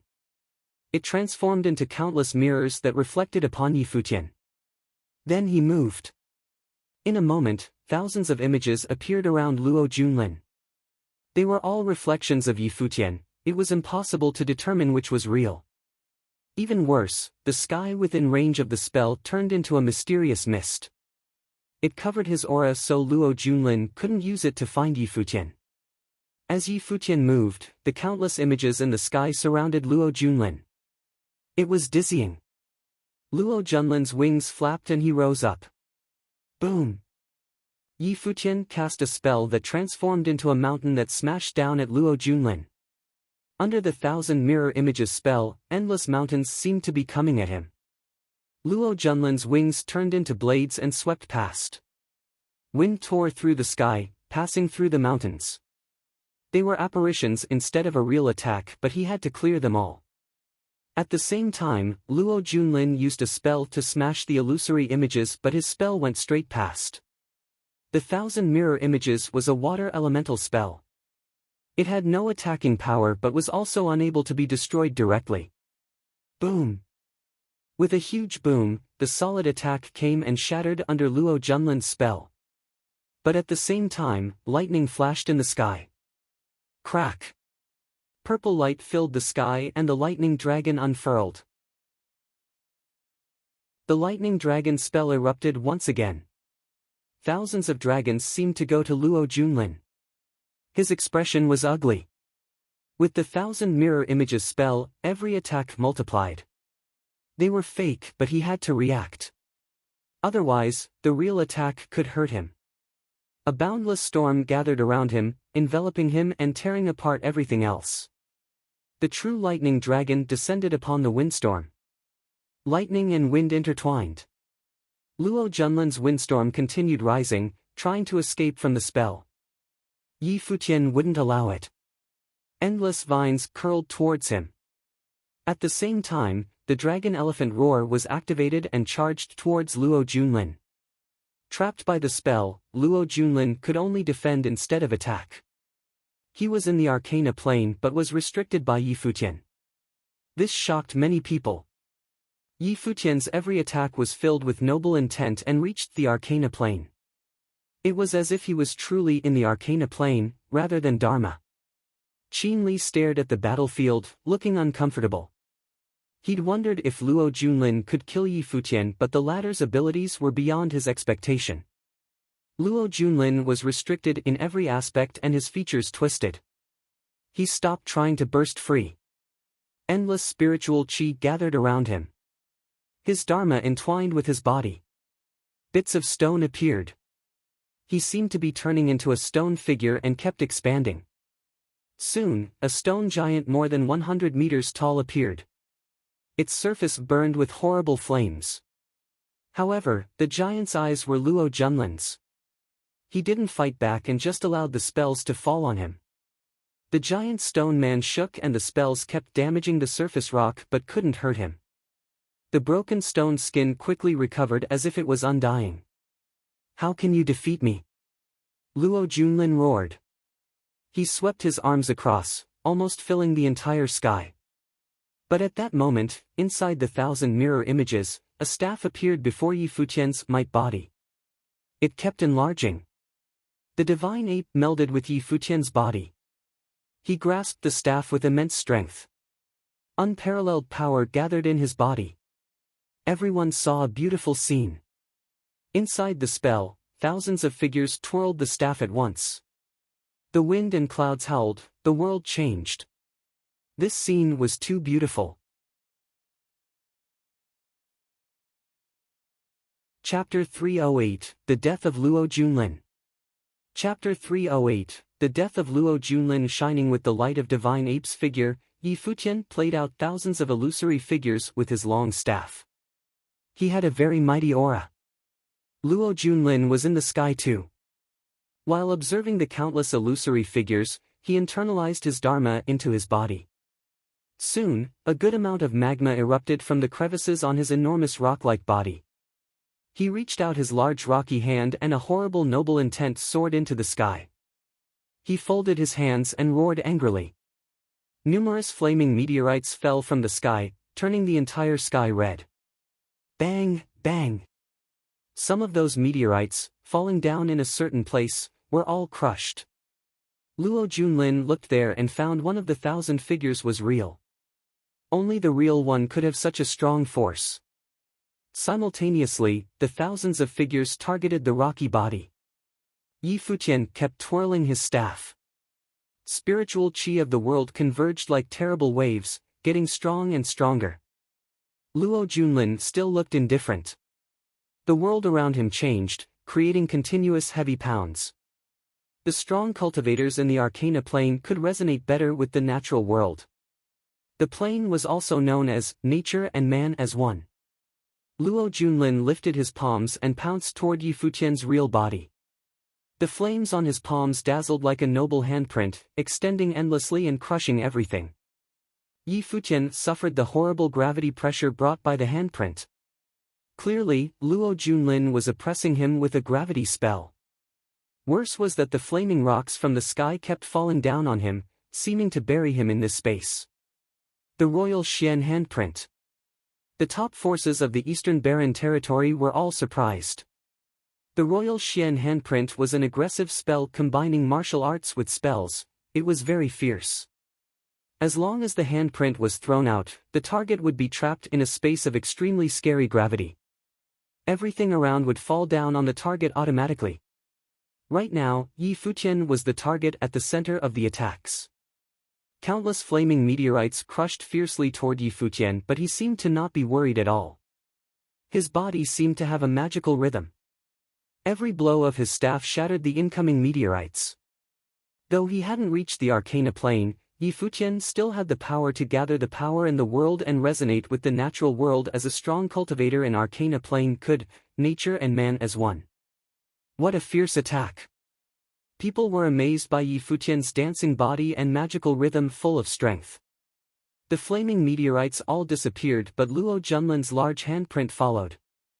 The entire sky darkened. Endless horrible pressure crushed down like a coffin to bury Yi Futian. Suddenly, Yi Futian felt like there was a king in that handprint sitting high on the throne and scorning him. The scene didn't stir Yi Futian's heart. Taking advantage of the time, he threw out his staff to rip the sky apart. All of a sudden, the divine ape roared, shaking the world. Rumble. There was a horrible explosion. Then the huge palm print was split from the middle. Huge meteorites kept blasting, but a very strong force came down to Yi Futian's staff. The staff trembled. His body was forced back. Luo Junlin's ferocious eyes stared at Yi Futian. He slowly folded his palms and endless spiritual qi gathered around him. Another wave of boulders fell down from the sky. A giant illusory stone figure appeared behind Luo Junlin like the king of stone. A second handprint was sent out. At this time, two king figures loomed simultaneously over the numerous falling meteorites, pouncing toward Yi Futian at the same time. Hiyulu looked at this battle indifferently. This time, Luo Junlin would definitely kill Yi Futian. The ape roared angrily. Yi Futian's aura grew more fierce and aggressive. When the attack came, he waved his staff and split the air. A crack appeared in the sky. The meteorites and handprint were totally demolished. With another roar, more illusory king figures appeared in the sky and sent out more handprints. By comparison, Yi Futian's body was very small. Though he had the divine ape as a guard, he seemed to be almost buried. This time, Yi Futian stood still. His dharma broke out into the sky. An extremely enormous figure of an ape appeared behind him. With seemingly endless strength, he twirled his staff and auras of the world all gathered to the staff. No matter how strong the attacks were, he just stood still in place. The noble handprints came down upon him but all shattered. He just couldn't be defeated. Poof! People were shocked to find that Luo Junlin spat out a mouthful of blood. His body was burning too. An incomparably frightening aura loomed and rose up. He folded his palms again. Blood kept rushing out from his mouth. The whole world was shaking. Countless nobles appeared in the sky. How can it be? The top forces of the Eastern Barren Territory were all stunned by this scene. This was the true Royal Xian handprint, but only cultivators of the noble plane could use the Royal Xian handprint. Those below the noble plane could only create the embryonic form as Luo Junlin had at first. It was the limit. However, the kings in the sky were all real, looking down at Yi Futian. The spiritual qi around Luo Junlin all resonated with his aura. Horrible airflow came and trapped Yi Futian in the midair. So powerful! At this moment, all the spectators looked up at the heart-shaking scene. The kings in the sky glared at Yi Futian, seeming to crush him beneath their feet. Very good. Qin Li grinned hideously. He glanced at people of the cottage, wondering whether they would help Yi Futian. If they acted, they would be the enemy of the Royal Xian Temple. But certainly, if Yi Futian won this battle, the royal Xian temple would not be happy either. The plight the cottage faced now was what they had been plotting. The age of the cottage and the college should come to its end.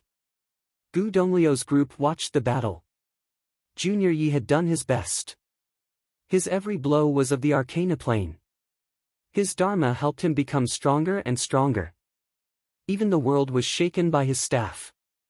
But unexpectedly, Luo Junlin used the royal Xian handprint, risking getting hurt or ending his own life. But if he succeeded, this blow could be fatal to Yi Futian. Emperor Luo and Minister Hua closely stared at the front. Die! They'd been disabled but they still wanted to witness the death of Yi Futian. In the vast space, countless eyes stared at this scene.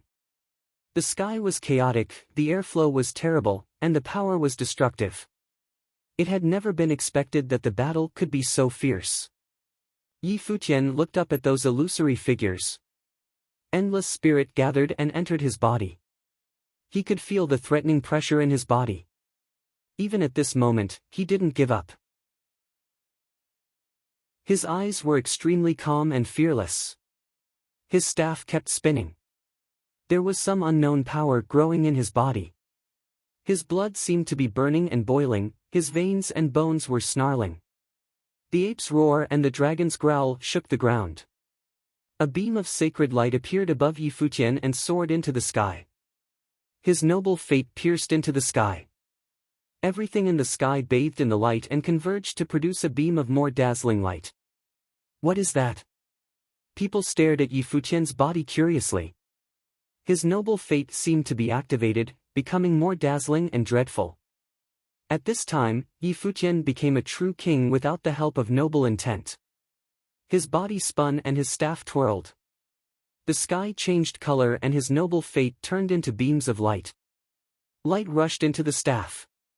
Then, all the power in the world gathered here as if he was the sovereign of the world. Bang! Yi Futian stepped heavily in the air while the ape ascended. The staff slashed through the air. I'll kill you! Luo Junlin raved toward Yi Futian.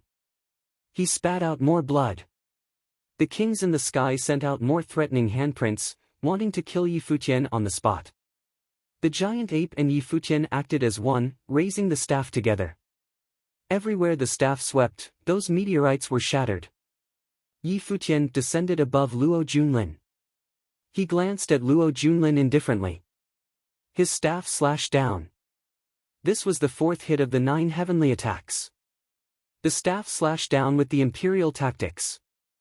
All the dreadful royal Xian handprints were split by the staff. The flaming staff slashed down toward Luo Junlin below. Seeing the staff getting closer and closer, Luo Junlin's eyes revealed a hint of despair. The staff loomed and he roared angrily, I will not accept, bang. The stone figure shattered. Luo Junlin's body burst into ashes as well, seeming to disappear. In the sky, only one handsome figure stood there proudly with a mighty illusory figure of an ape behind him. He seemed unshakable as if what people saw was not a strong cultivator in Dharma plane but an emperor of the world. The turbulence in the sky dispersed and the meteorites disappeared. Yi Futian withdrew his noble fate so that others could not sense his emperor's intent. Though he'd activated the imperial tactic, he covered that with his noble fate. Therefore, others would regard it as some kind of strong spell. With rumbles, some meteorites fell onto the imperial palace on the ground. However, people still looked up to the figure in the sky, unwilling to look away. Luo Junlin was so strong, he even used the royal Xian handprint. Nobles had been everywhere. Everybody thought that Yi Futian would be killed but Yi Futian had killed Luo Jun with one blow. Luo Junlin was killed on the spot. Chapter 309, ended. Chapter 309, ended. Countless people had gathered outside the imperial palace, but there was only a deafening silence at the moment. Today, in the sky above the Nanda Nation imperial palace, Prince Luo Junlin battled Yi Futian and was killed. At this instant, many people from the Nanda Nation recalled the scene when Luo Junlin became a disciple of a powerful cultivator from the royal Xian temple. He was extremely glamorous and various emperors came to Nandu to congratulate him. Today, however, the legendary prince of the Nanda nation only managed to make another person famous. He was the unparalleled young man who came from Donghai city and was forced to leave his hometown by Luo Junlin and Emperor Luo. When he returned, many nobles listened to his orders and called him the Sun. When his senior stood beside him, nobody from the top forces in the Eastern Barren territory dared to touch him. He was only in the Dharma plain and crossed 4 levels to kill Luo Junlin. If Luo Junlin could be called a legend, then what about Yi Futian? The Nanda nation is totally over. Everyone had this thought in their minds. It was already certain that the rulers of the Nanda nation would change. Emperor Luo was disabled and Luo Junlin was killed. The fate of the Luo family would be changed completely.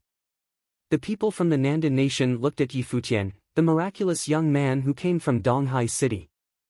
2 years ago, he defied the emperor's order and wrote his own fate himself.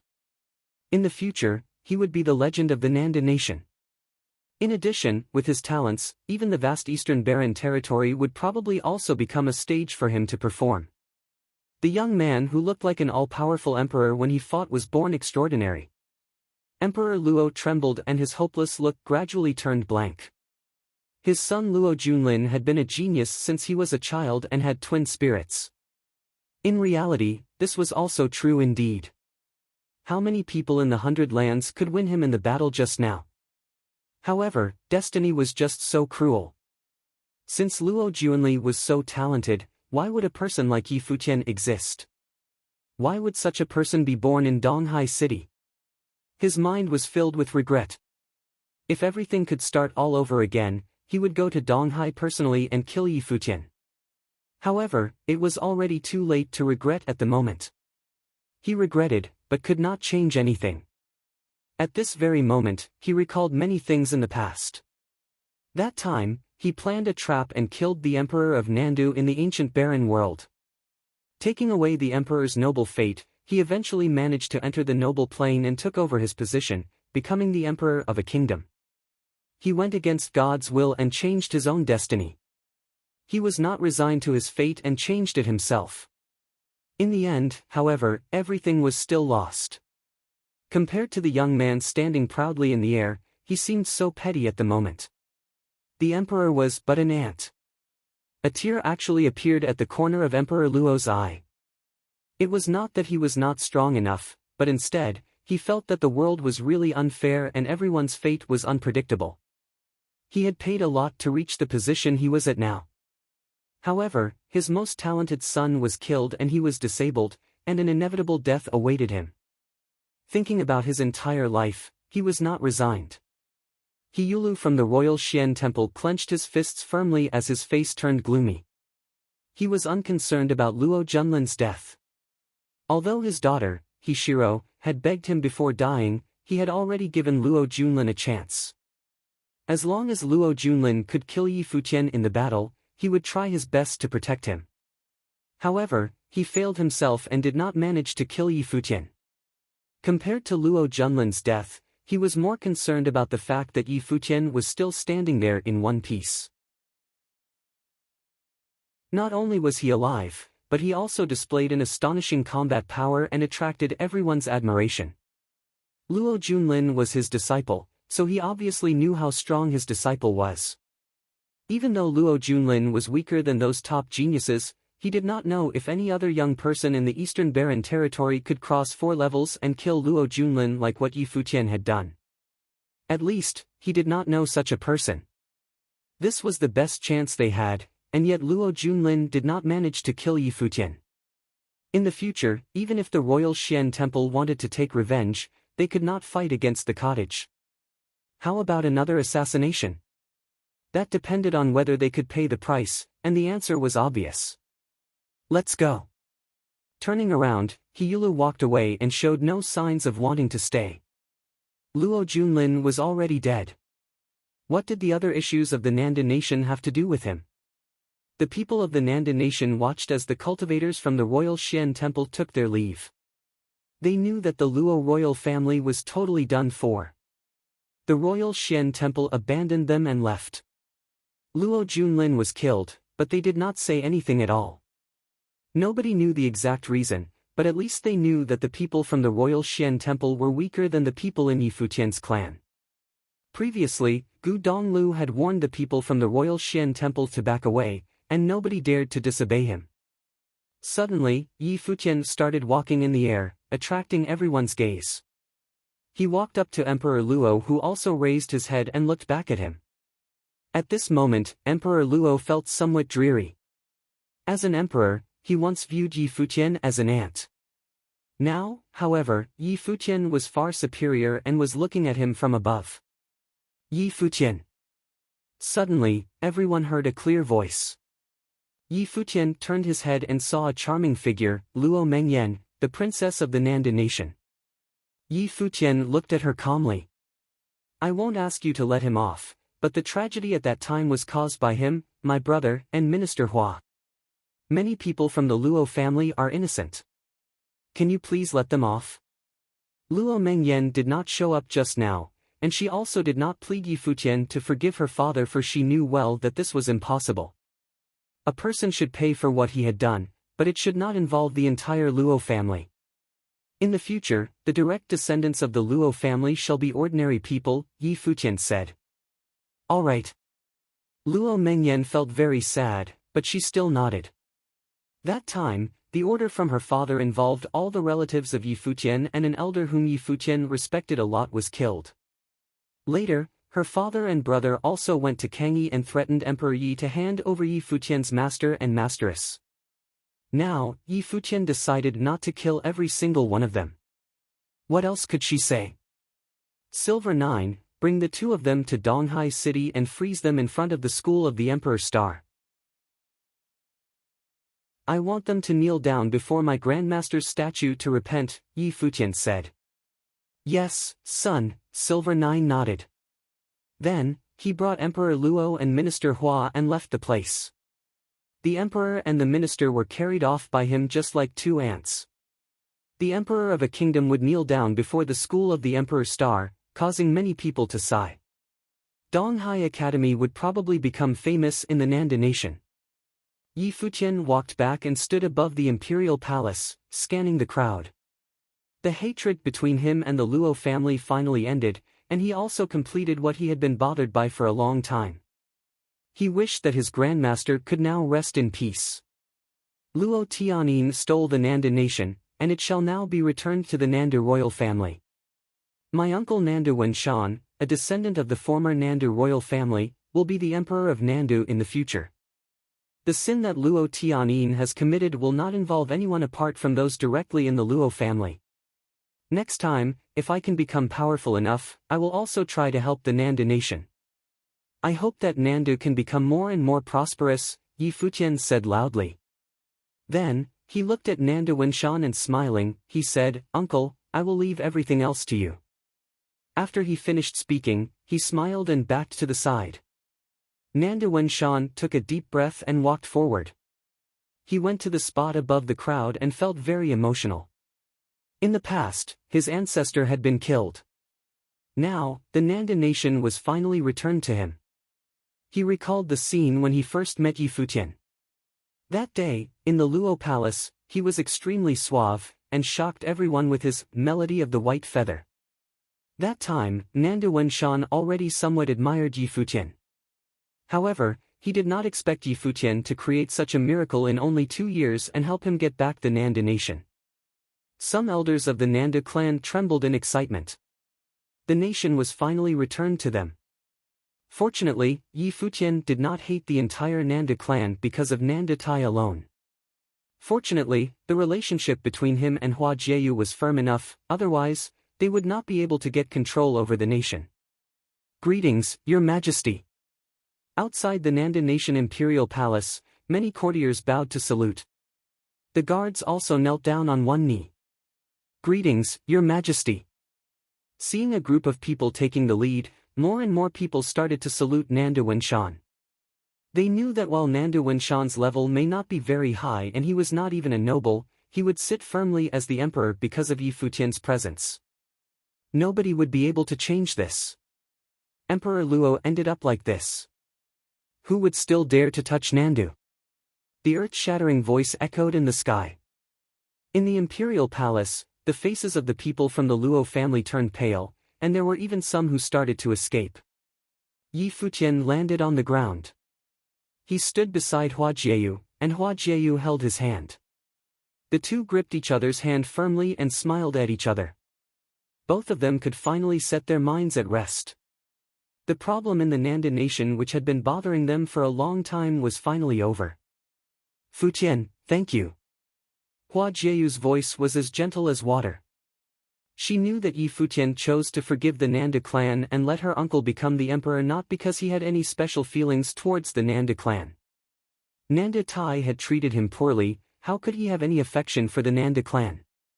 He did everything only because of his affection for her. Do you want to marry me in return? Yi Futian smiled and looked at Hua Jieyu. Hua Jieyu blushed and widened her eyes at Yi Futian. This guy. Everything just ended and he is already starting to show his real self. No problem. Hua Jieyu gave a charming smile. I'll take it for real. Yi Futian also smiled. Beside them, Hua Fenglu and Nanda Wenin smiled as they looked at the two, after which they glanced at each other. In the eyes of the other, they could both see relief and joy. The two had really grown up and had surpassed them. To Hua Fenglu, Yi Futian was his disciple, and also his son-in-law. Yi Futian was no different from his own children. He recalled the scene when his life spirit was destroyed in Qingzhou, and Yi Futian carried him to Donghai. The two relied upon each other for life. Now, he felt that all bitterness had ended and sweetness had begun, as everything was over. At the moment, he only had one wish, that Yi Futian and Hua Jieyu could be happy and safe for their whole life. He already had such an amazing daughter and son-in-law. What else could he ask for? Qin Li, Chu Yaoyao, Qian Shanmu, Qin Mingrua, and Zhisong all looked at Yi Futian. They each had different expressions on their faces and all felt somewhat shocked. Although today's battle did not happen in the Eastern Barren territory, many people still witnessed it. From then on, nobody would question Yi Futian's combat abilities. Looking at Yi Futian and Hua Jieyu who were standing together, Chu Yaoyao lowered her head slightly and felt a complicated emotion surging in her heart. Turning around quietly, Qin Li and the rest were ready to leave. When Qin Li passed by Zhisong, he smiled and said, "Together?" Zhisong looked at Qin Li, after which he nodded, "All right." Then the people from the Eastern Barren territory left the place one after another. Still, there were many people in the crowd who were staring at Yi Futian. Emperor Yi, Yi Danchen, Yi Lingxi, and Lin Yueyao were also here. Clearly, she would not miss the occasion. At the moment, she was smiling very brightly as she blessed the couple in her heart.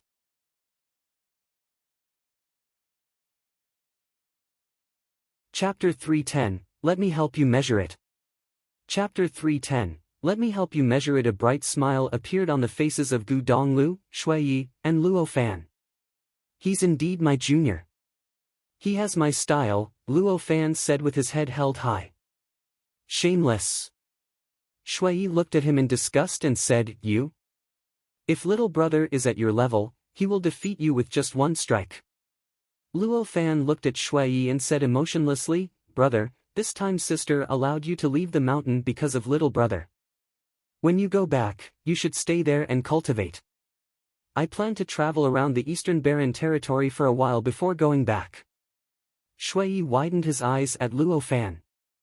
"Let's go," Gu Donglu said emotionlessly as he turned around.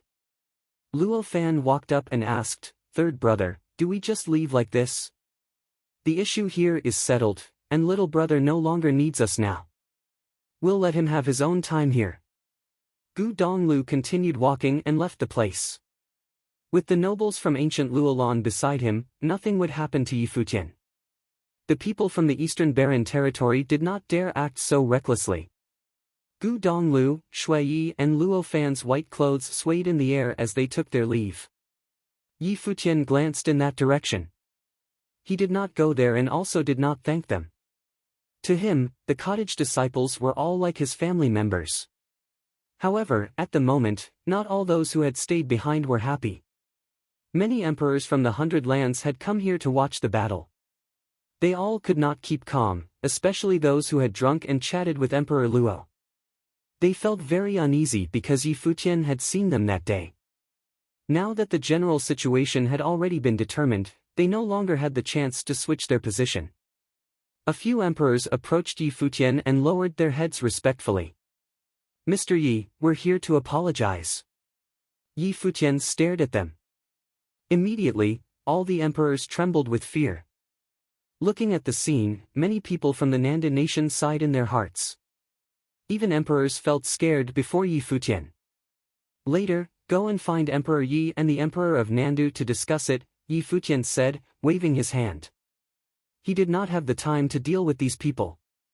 That time, the emperors from the Yunchu nation and the like apologized and surrendered, but they betrayed him immediately after Luo Junlin returned. They even used Yi Lingxi and Yi Danshan as hostages. Therefore, Yi Futian was already not bothered with these emperors at the moment. Of course, these emperors had not done anything to him before. Otherwise, he would not choose to forgive them again, just like Emperor Chu. Seeing Yi Futian's cold look, the emperors nodded and said, "Yes." Then, they stepped back respectfully. They were also very emotional. He was such a young Dharma plane cultivator and yet his status was already above the emperor's. Many strong nobles listened to his orders. Emperor Yi, Yi Wuqian, and Lu Feiyang walked up to Yi Futian. "Uncle Yi, do you need my help to handle the issues here?" Emperor Yi said. "That would be great," Yi Futian said, smiling. Emperor Yi had been an emperor for a while and would, therefore, be able to settle these issues easily. Meanwhile, he could teach Nanda Wenshan as well.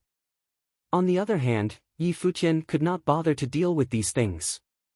"When are you going back?" Lu Feiyang asked. "After I finish handling everything here," Yi Futian said. "All right. Now you already have powerful cultivators protecting you. I will stay here for a while and then go back to the Eastern Barren territory first." Lu Feiyang smiled. Yi Futian nodded, after which he looked at the imperial palace. He then walked towards that direction. Next, they needed to put the imperial palace in good order. Yi Futian went to a courtyard in the palace. There, he saw Minister Zhua. "You're finally here." Minister Zhua looked at Yi Futian. He stood up and said, "Please sit."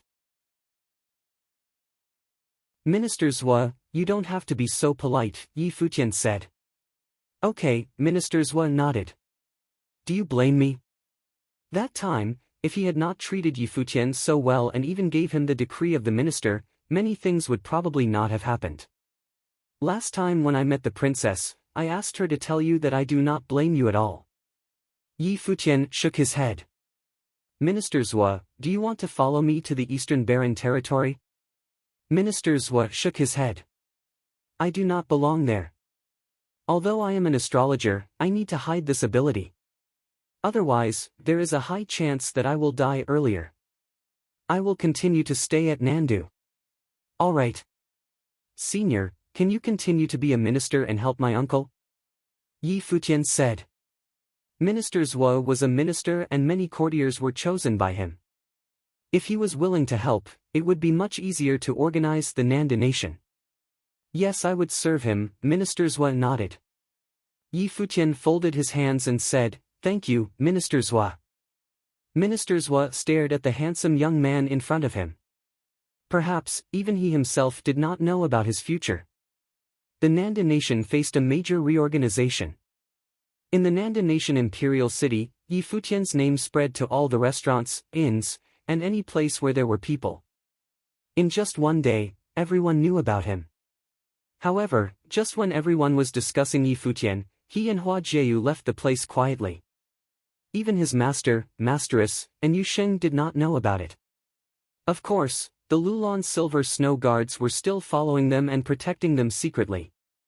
The East Sea was extremely vast. There were ships sailing in the boundless sea.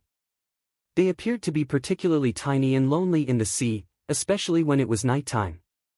At the moment, in the sky above the East Sea, a demon was flapping its wings and flying forward. The first light of the morning could already be seen. In the distant horizon, a trace of red light appeared and shone onto the sea. Immediately, the East Sea turned golden. Such a beautiful sunrise. On the back of the demon, a charming lady was folding her legs casually, and her body formed a gentle curve. Under the radiance of the first light of dawn, she looked like an elegant fairy, and nobody would have any evil thoughts upon seeing her. However, suddenly, a pair of hands grabbed her slim waist from behind. If anyone else saw the scene, the person would certainly die of envy. Indeed, it's beautiful but not as beautiful as you, Yi Futian said, smiling. Hua Jieyu glanced at him with a passionate look. Are we there already? Hua Jieyu asked softly. Yup, should be reaching soon, Yi Futian nodded. The red sun ascended into the sky slowly and the sea started glistening, producing a fascinating view. In the distance, an island city could roughly be seen. That was the city of Qingzhou. It was Yi Futian's hometown, and also where the two of them met and fell in love. Now that all the problems of Kangyi had been settled, Yi Futian wanted to go back to Qingzhou and take a look. He wanted to try his luck at his house to see whether his father had returned. The black-winged condor sped up and brought the two across the East Sea. It reached the shore and without stopping, it headed towards the city of Qingzhou directly. This island city was peaceful as usual. Every day, it had its own stories. After the monster tide that year, the city was slowly regaining its vitality as well. Since the Yi house was rebuilt, it still looked quite stylish. When Yi Futian arrived and saw the state of the Yi house, a strange expression appeared on his face. Could it be that my bastard father is really back? The black-winged condor landed in front of the house. Yi Futian and Hua Jieyu walked towards the house and the guard outside was shocked by their appearances. At the moment, Yi Futian and Hua Jieyu were already no longer the young teenagers they once were. That time, although they were already good-looking, their auras were far weaker than now. Their looks alone were already telling everyone else that they were extraordinary. Furthermore, the demon had a very sharp look. It must be a powerful one.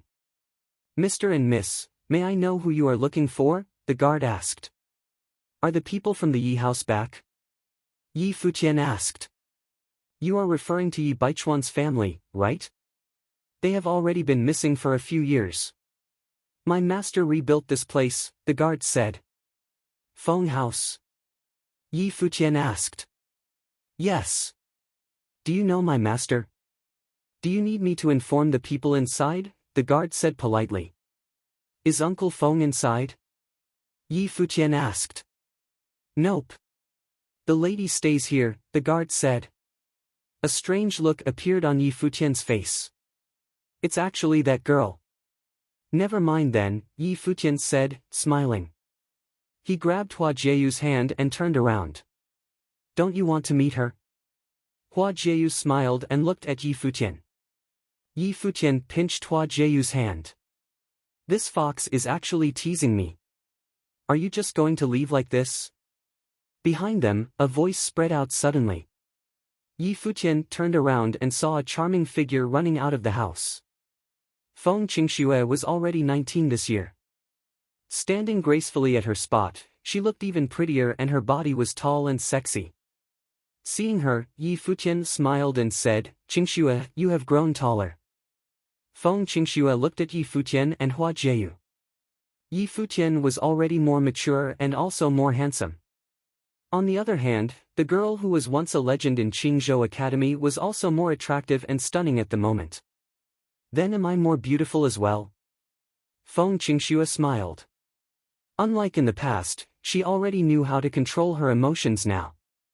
Yes, much prettier, Yi Futian said, smiling. Feng Qingxue gave a sweet smile and asked again, are you still cultivating in Donghai Academy? Nope. Yi Futian shook his head. Last time when he came here with Minister Zhua, he was still a disciple of Donghai Academy. Then where are you cultivating? Next time, if I have the chance, maybe I will go and find you, Feng Qingxue asked, smiling. Sure. I am cultivating in the college cottage in the Eastern Barren Territory, Yi Futian replied. Hua Jieyu sighed in her heart. She could clearly see the emotions in Feng Qingxue's eyes. However, she probably did not know what the college cottage meant. I'll take note of that, Hua Qingxue nodded. At the moment, she had not realized that this was probably a place that she would never be able to go. After a few days, there would be news from Donghai City. It would be hard to imagine how she would feel after knowing the truth. I'll leave now, Yi Futian said. Okay. Bye. Feng Qingxue nodded. Help me to say hello to Uncle Feng. Yi Futian waved his hand at Feng Qingxue. Then, he grabbed Hua Jieyu's hand and returned to the back of the black-winged condor. The black-winged condor flapped its wings and flew off into the distance very quickly. Feng Qingxue still stood at her spot and gazed blankly at the slowly disappearing figure. The encounter was plain and simple, but she was still somewhat sad. In the sky, on the back of the black-winged condor, Hua Jieyu smiled at Yi Futian and asked softly, "Do you miss her?" Seeing Hua Jieyu's mischievous look, Yi Futian smiled and nodded, "Of course. Her body shape was good last time, and it is even better now. Have you noticed how long her legs are?" Hua Jieyu blinked her eyes. Then, she widened her eyes at him looking displeased. Sitting down, she extended her legs that were crossed. A pair of slim and tender legs were presented in front of Yi Futian just like this. Yi Futian's eyes sparkled and he said, "Fox, let me help you to measure it." As he spoke, he put his hands on her legs. The soft legs were very elastic and felt extremely good. "Go away." Hua Jieyu kicked him gently and quickly moved her legs away, her face turning red.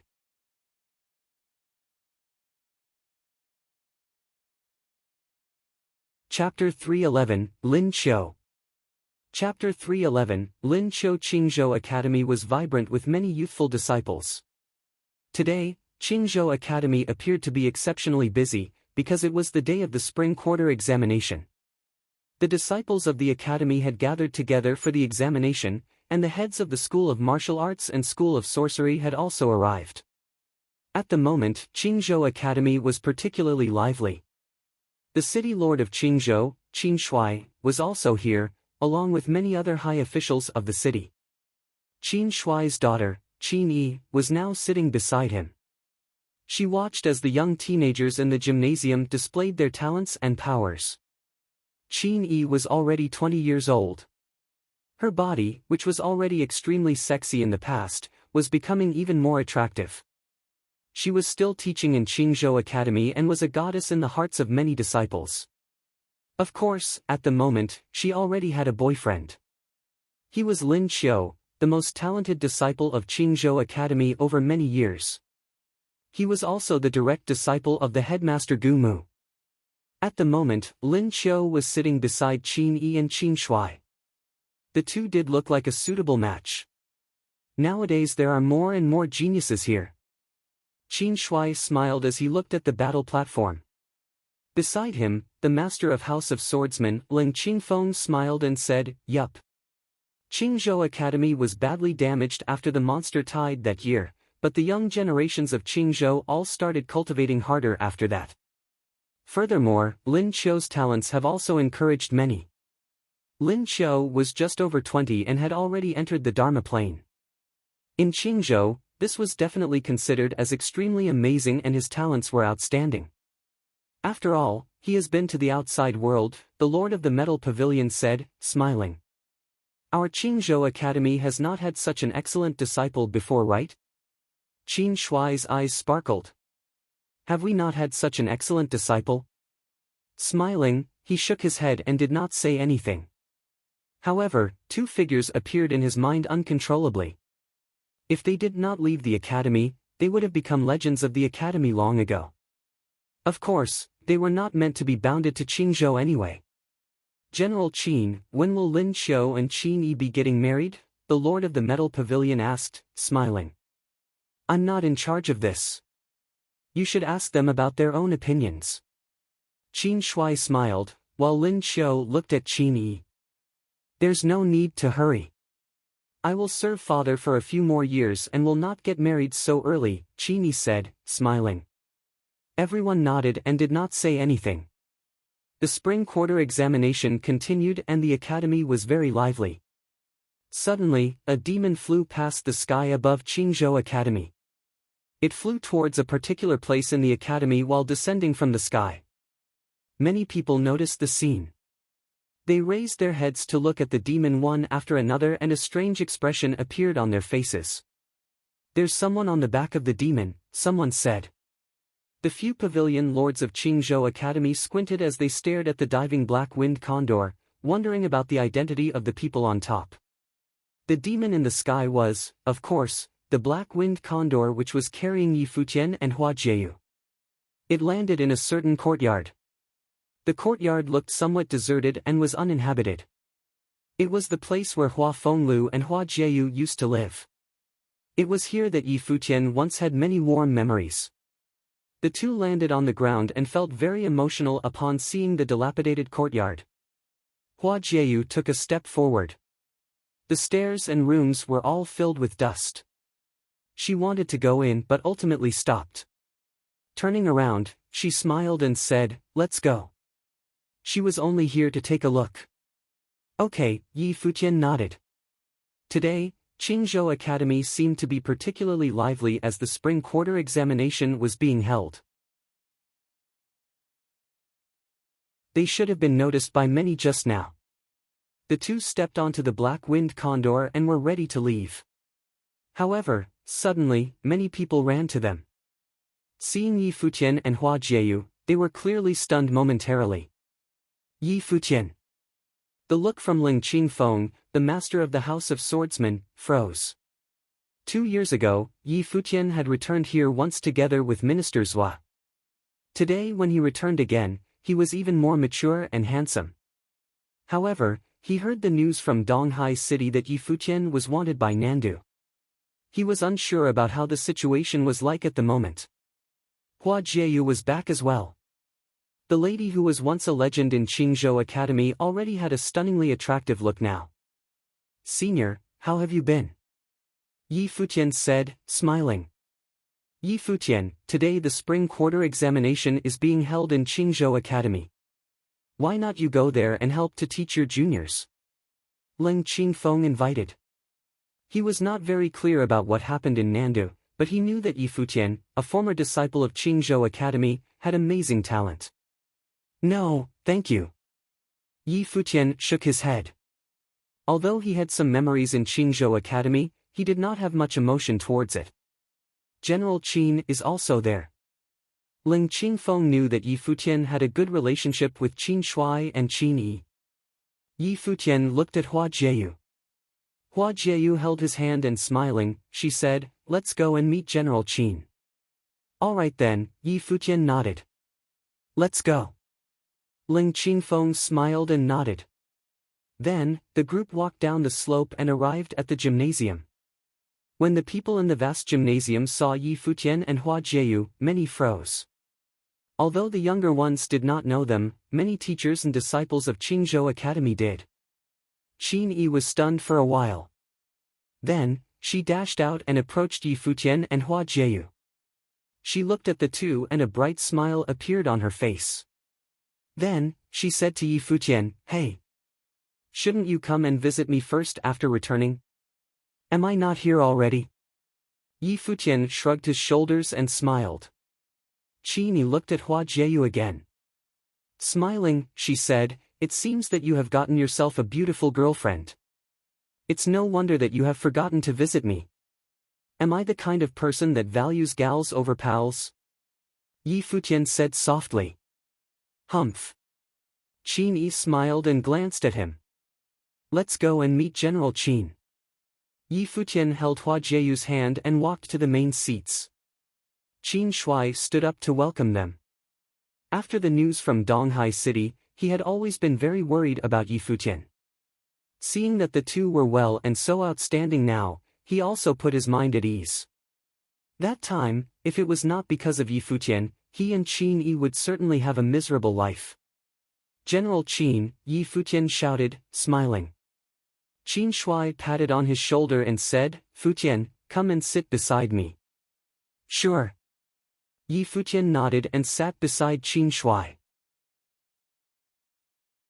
Hua Jieyu sat beside Yi Futian, while Qin Yi sat on the other side of Qin Shuai.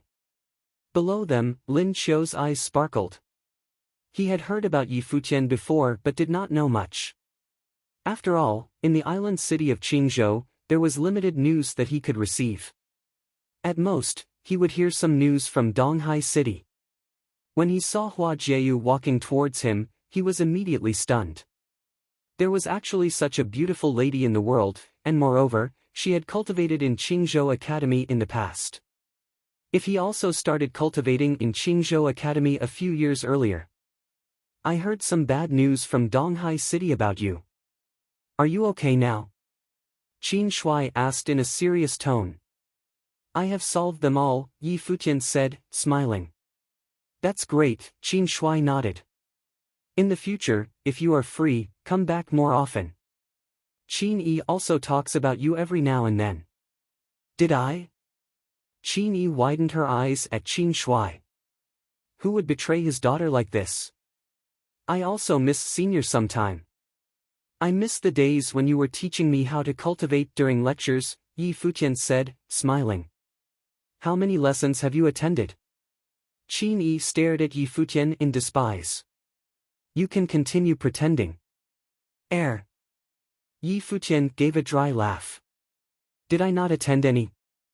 Hua Jieyu also gave a charming smile. He was really thick-skinned. Suddenly, Lin Qiu turned around and looked at Yi Futian. Smiling, he said, I am Lin Qiu, Qin Yi's boyfriend. Qin Yi mentions about you often, and today I finally managed to see you in person. Indeed, you are extraordinary. Yi Futian blinked and smiled. I am Yi Futian. I'm really jealous of you. Senior Qin is the goddess in my heart. Now you have managed to get her. Yes, lucky indeed, Lin Qiu said, smiling. He glanced at Hua Jieyu who was beside Yi Futian and criticized in his heart how hypocritical Yi Futian was.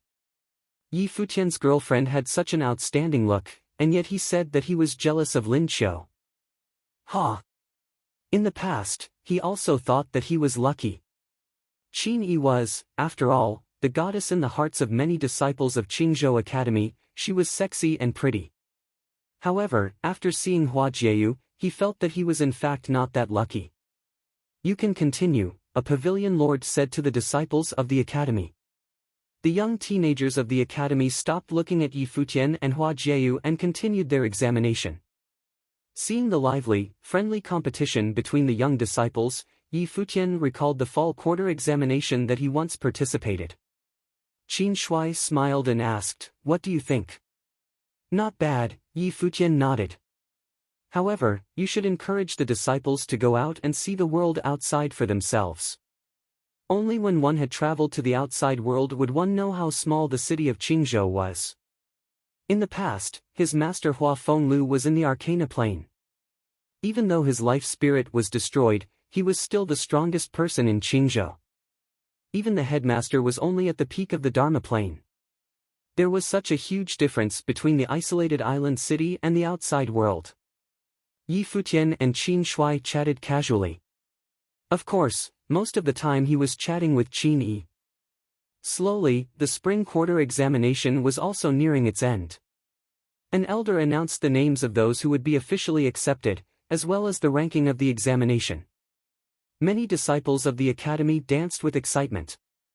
Looking at them, Yi Futian seemed to have seen his young self.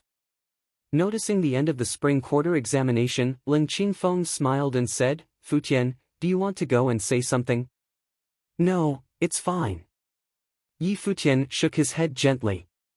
He had no intention to be in the spotlight. Lin Qiu, go and say something, Lin Qingfeng said. Lin Qiu nodded, after which he walked onto the gymnasium and said, Today, I feel very happy to witness the talents of all the juniors during the spring quarter examination. However, learning never ends, and it is even more so for cultivation. As the disciples of Qingzhou Academy, we should not belittle ourselves, but we should at the same time broaden our horizons. Qingzhou Academy once had many outstanding disciples, such as Futian. Today, it so happens that he is here as well. Does everyone want to meet him? Just as he finished speaking, countless people stared at Futian. Futian was stunned and he glanced at Qin Yi. What is this guy doing? Qin Yi frowned. Many disciples of the Qingzhou Academy started looking at Futian. Brother Yi, why not we broaden the horizon of the juniors of Qingzhou Academy?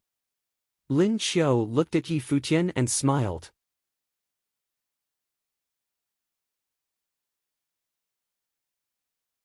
Chapter 312, Conflict. Chapter 312, Conflict. Lin Qiu did this obviously because he was somewhat unhappy. After Futian appeared, he noticed the attitudes of Qin Shui, Qin Yi, and Ling Qingfeng.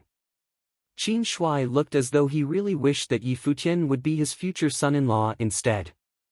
Even his girlfriend Qin Yi was extremely warm towards Futian. Qin Yi was not so active when she was with Lin Qiu. Until now he had not touched her hands. He was even thinking if there was something going on between the two. Even the master of the House of Swordsmen, Ling Qingfeng, treated Futian in a very different manner. Was Qin Yi's boyfriend him, Lin Qiu, or Futian, after all? Was the most genius person from Qingzhou Academy him or Futian? Of course, there was another important reason. Futian's girlfriend was actually such a beauty. He had never seen such an attractive lady before. As the genius of Qingzhou Academy, he had been to the outside world when he was young. After his return, he became the disciple of Gumu, the strongest person of Qingzhou. He was a talented mandate sorcerer himself and had entered the Dharma plane. Naturally, Lin Qiu would feel somewhat arrogant. He was extremely unhappy about what happened after Futian arrived. Therefore, he clearly had to prove certain things. Hearing his words, the disciples of Qingzhou Academy all started to get excited. Even the young disciples of Qingzhou Academy were only a few years younger than Futian and had heard about his name. They really wanted to see how outstanding Futian was at the moment and whether he could be compared to their genius senior Lin Qiu. Lin Qiu, what are you doing? Qin Yi was unhappy. She could naturally see that Lin Qiu wanted to compete with Futian, maybe because their attitudes had caused Lin Qiu to be displeased. However, what was their relationship with Futian? She and Futian knew each other well in the academy long ago. That time, her father was disabled and many people of Qingzhou Academy all looked at her with much contempt. On the other hand, their enemy, the Morong family, was flushed with success and obtained the position of the city lord. Who dared to stand out to make sure that justice was served? Futian broke into Qingzhou Academy alone and killed the then mighty Morong Qiu, after which he escaped. After he returned, he eliminated the Morong family and allowed her father to become the city lord. Because of all these, her family was able to reach where it stood today. Did she need to consider Lin Qiu's feelings before deciding how she and her father should treat Futian? That would be too unfair to him. She had told Lin Qiu before about the things regarding Futian and her father. If Lin Qiu really loved her, he would be able to understand her and should not try to compete with Futian. Lin Qiu frowned. His usually gentle girlfriend Qin Yi actually blamed him openly because of Futian. This obviously caused him to be even more unhappy. Is she trying to protect Futian? Xiao Yi, I only wanted Brother Yi to display his talents in front of the juniors to encourage them. I'm doing nothing else, Lin Qiu said, smiling. How should he display it? Qin Yi said in an unhappy tone. Futian already said that he did not want to go. Lin Qiu said this directly before obtaining Futian's permission, and this was clearly very disrespectful. How could Futian not know what he was trying to do? How about have a friendly fight with me? Lin Qiu said emotionlessly. Then, he looked at Futian directly and asked, Brother Yi, what do you think? Futian found it both funny and annoying. Glancing at Qin Yi, he said, My talents are only ordinary and I obviously cannot beat you. I admit defeat. How could he go and beat Lin Xiu, Qin Yi's boyfriend? After all, he had to give some face to his senior. Furthermore, it was really an uninteresting thing to compete with someone from Qingzhou. Brother Yi, how can you belittle yourself like this? We'll stop immediately after the winner has emerged. Yi Futian was not interested, but Lin Xiu did not want to give up. Does he want to avoid the battle by just speaking? Lin Xiu, this is too much. Qin Yi stood up and her tone was very cold. Yi Futian was already like this, and yet he was actually so aggressive. Did he think that Yi Futian was really weaker than him? Lin Xiu frowned and looked at Qin Yi. His look also turned somewhat cold. Who was he? He was the most talented young man of Qingzhou and the direct disciple of the headmaster. Furthermore, he knew that a few days ago, his master had already entered the Arcana Plain. Even among the many island cities of the East Sea, only a few could be compared to his master, not to mention Qingzhou. Even if he was to go to Donghai City, he would still be considered as a powerful cultivator. He had once cultivated in Donghai City as well. Qin Yi scolded him openly for another man. It's none of your business, Lin Xiu replied emotionlessly. Qin Yi froze at her spot immediately. The atmosphere turned somewhat awkward at once. During the spring quarter examination, a conflict actually erupted between the perfect match, Lin Xiu and Qin Yi, in the eyes of everyone from Qingzhou Academy. Although this was normal for a couple in love, it was quite serious under such a circumstance. Qin Shuai looked at Lin Xiu. In the past, he was the general of the Dark Kylan Knighthood. Seeing Lin Xiu's attitude, he said, Qin Yi, I think you can forget about continuing the relationship with him. Yup. Qin Yi nodded gently. It seemed that they still did not understand each other well enough. Moreover, they did not have strong feelings for one another. She accepted Lin Xiu as her boyfriend only because she was already over 20. In a small city such as Qingzhou, ladies of her age would usually be engaged. Lin Xiu was indeed considered exceptionally outstanding in Qingzhou, and furthermore, his master was the headmaster Gumu. Everyone thought that they were suitable for each other, and therefore she wanted to try being together with him. However, in reality, she did not have strong feelings towards him. Lin Xiu wanted to chase her probably because her identity and appearance were suitable for him as well. Both of them only found the other merely suitable. Lin Xiu, from now on, there will be no relationship between the two of us, Qin Yi said, looking at Lin Xiu. The whole place fell into a deafening silence. Qin Yi wanted to break up with Lin Xiu, and she announced this before everyone. Since Lin Xiu tried to provoke Yi Futian, Qin Yi would not be in a difficult position only by ending the relationship with him. In this way, whatever Lin Xiu wanted to do would be irrelevant to her. Yi Futian similarly would not be in a difficult position to respond. Yi Futian gave a bitter smile. He did not expect his appearance to cause Qin Yi to break up, but from this incident, it was clear that Lin Xiu and Qin Yi were only reluctantly together. Thus, it was also good that they could realize this. Hua Jieyu held Yi Futian's hand gently and glanced at him. She was glad that they really loved each other. Are you sure? Lin Xiu's handsome face looked somewhat gloomy at the moment. Yes, Qin Yi said. Ha! Lin Xiu sneered. Then, he glanced at Yi Futian and said, could it be that there is something between the two of you? How dare you? Qin Shuai shouted coldly. Lin Xiu was clearly referring to something and was actually trying to ruin Qin Yi's reputation. Qin Yi also did not expect Lin Xiu to say something so shameless. Her face turned very black. She looked at Yi Futian and Hua Jieyu in apology and felt that she had been wronged. Yi Futian also squinted. It was alright for them to break up because of a conflict, and he could ignore Lin Xiu's provocation as well.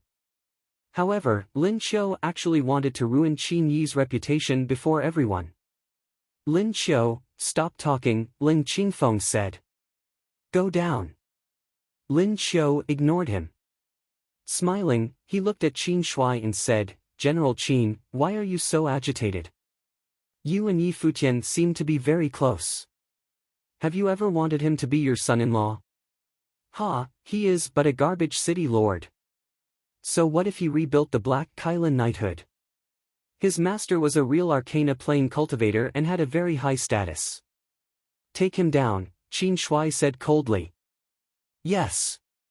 Behind Qin Shui, several cultivators in black armor walked forward. However, suddenly, someone said, General Qin, what are you doing? As the voice diminished, a figure walked over. It was Gu Mu, the headmaster of Qingzhou Academy. Headmaster, Lin Qiu said something very inappropriate. I was helping you to discipline him, Qin Shui said. I will discipline my own disciple. General Qin, you should not be troubled with that, Gu Mu said emotionlessly. Qin Shui frowned and said, Headmaster, how do you plan to discipline him?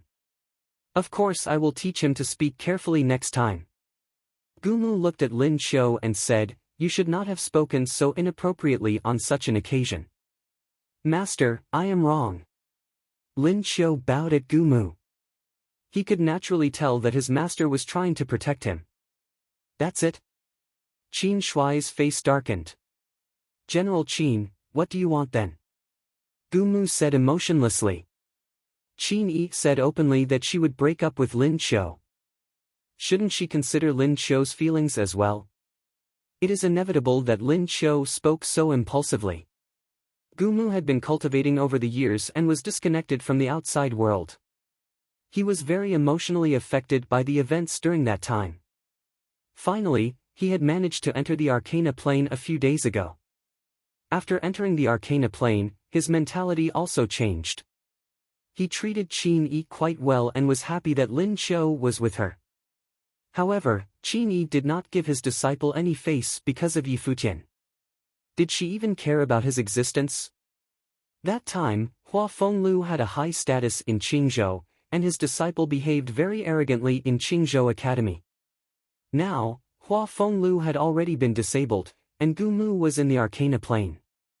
How could he allow Hua Fenglu's disciple and daughter to suppress his disciple?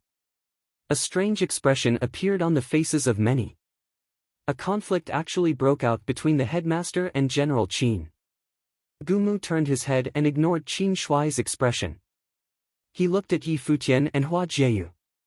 Then, he asked Hua Jieyu, how is your father now? Hua Jieyu looked at Gu Mu but did not reply. My master is, of course, doing very well. Beside her, Yi Futian smiled. I have not seen him for very long. If he ever returns to Qingzhou, I would like to have a friendly fight with him, Gu Mu said. Headmaster, you managed to break through? A pavilion lord of Qingzhou Academy asked. Yup. I have entered the Arcana plane.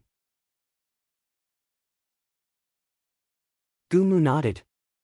Immediately, the place turned completely to silence. Qin Shui's face turned very black and he finally understood why Gu Mu's attitude had turned so domineering.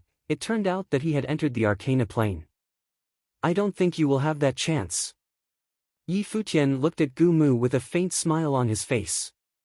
He looked really confident after entering the Arcana plane. Is it? Gu Mu said emotionlessly. Since I won't have that chance, how about you and Lin Qiu have a friendly fight since you are both here? Lin Qiu stared at Yi Futian. Everything seemed to have returned to its original state. He's too weak. Yi Futian, however, did not look at Lin Qiu. He said directly to Gu Mu, how about you give it a try instead? P.S. I saw many questions about why Qingzhou was so closed. When I was introducing the city of Qingzhou, I wrote that it was an unrolled island city and had little contact with the outside world. Hua Fenglu was the strongest person even though he was only in the Arcana plane and had suffered a severe injury. Also, not many people knew that he was known as the Guqin Devil. Even Donghai Academy in Donghai City was a legend, not to mention places even further away. The Tingfeng banquet in the Imperial City caused at most a short wave of excitement in Donghai, so they wouldn't know about the changes in the rulers so quickly. Yi Futian went to Qingzhou right after everything ended, so the news obviously would not spread that fast.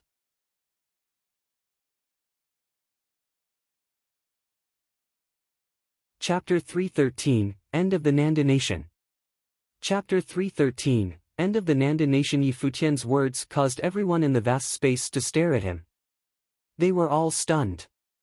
Did he ask the headmaster Gumu to fight him? The headmaster already said that he had entered the Arcana plane not long ago. With such a level, he could be considered a legend in Qingzhou. How old was Yi Futian? It was said that he started cultivating at the age of 15, and now he had only been cultivating for 3 to 4 years. He was simply mad. Many people in Qingzhou Academy did not like Yi Futian. Hearing his words, their faces turned cold. He was indeed as supercilious as before.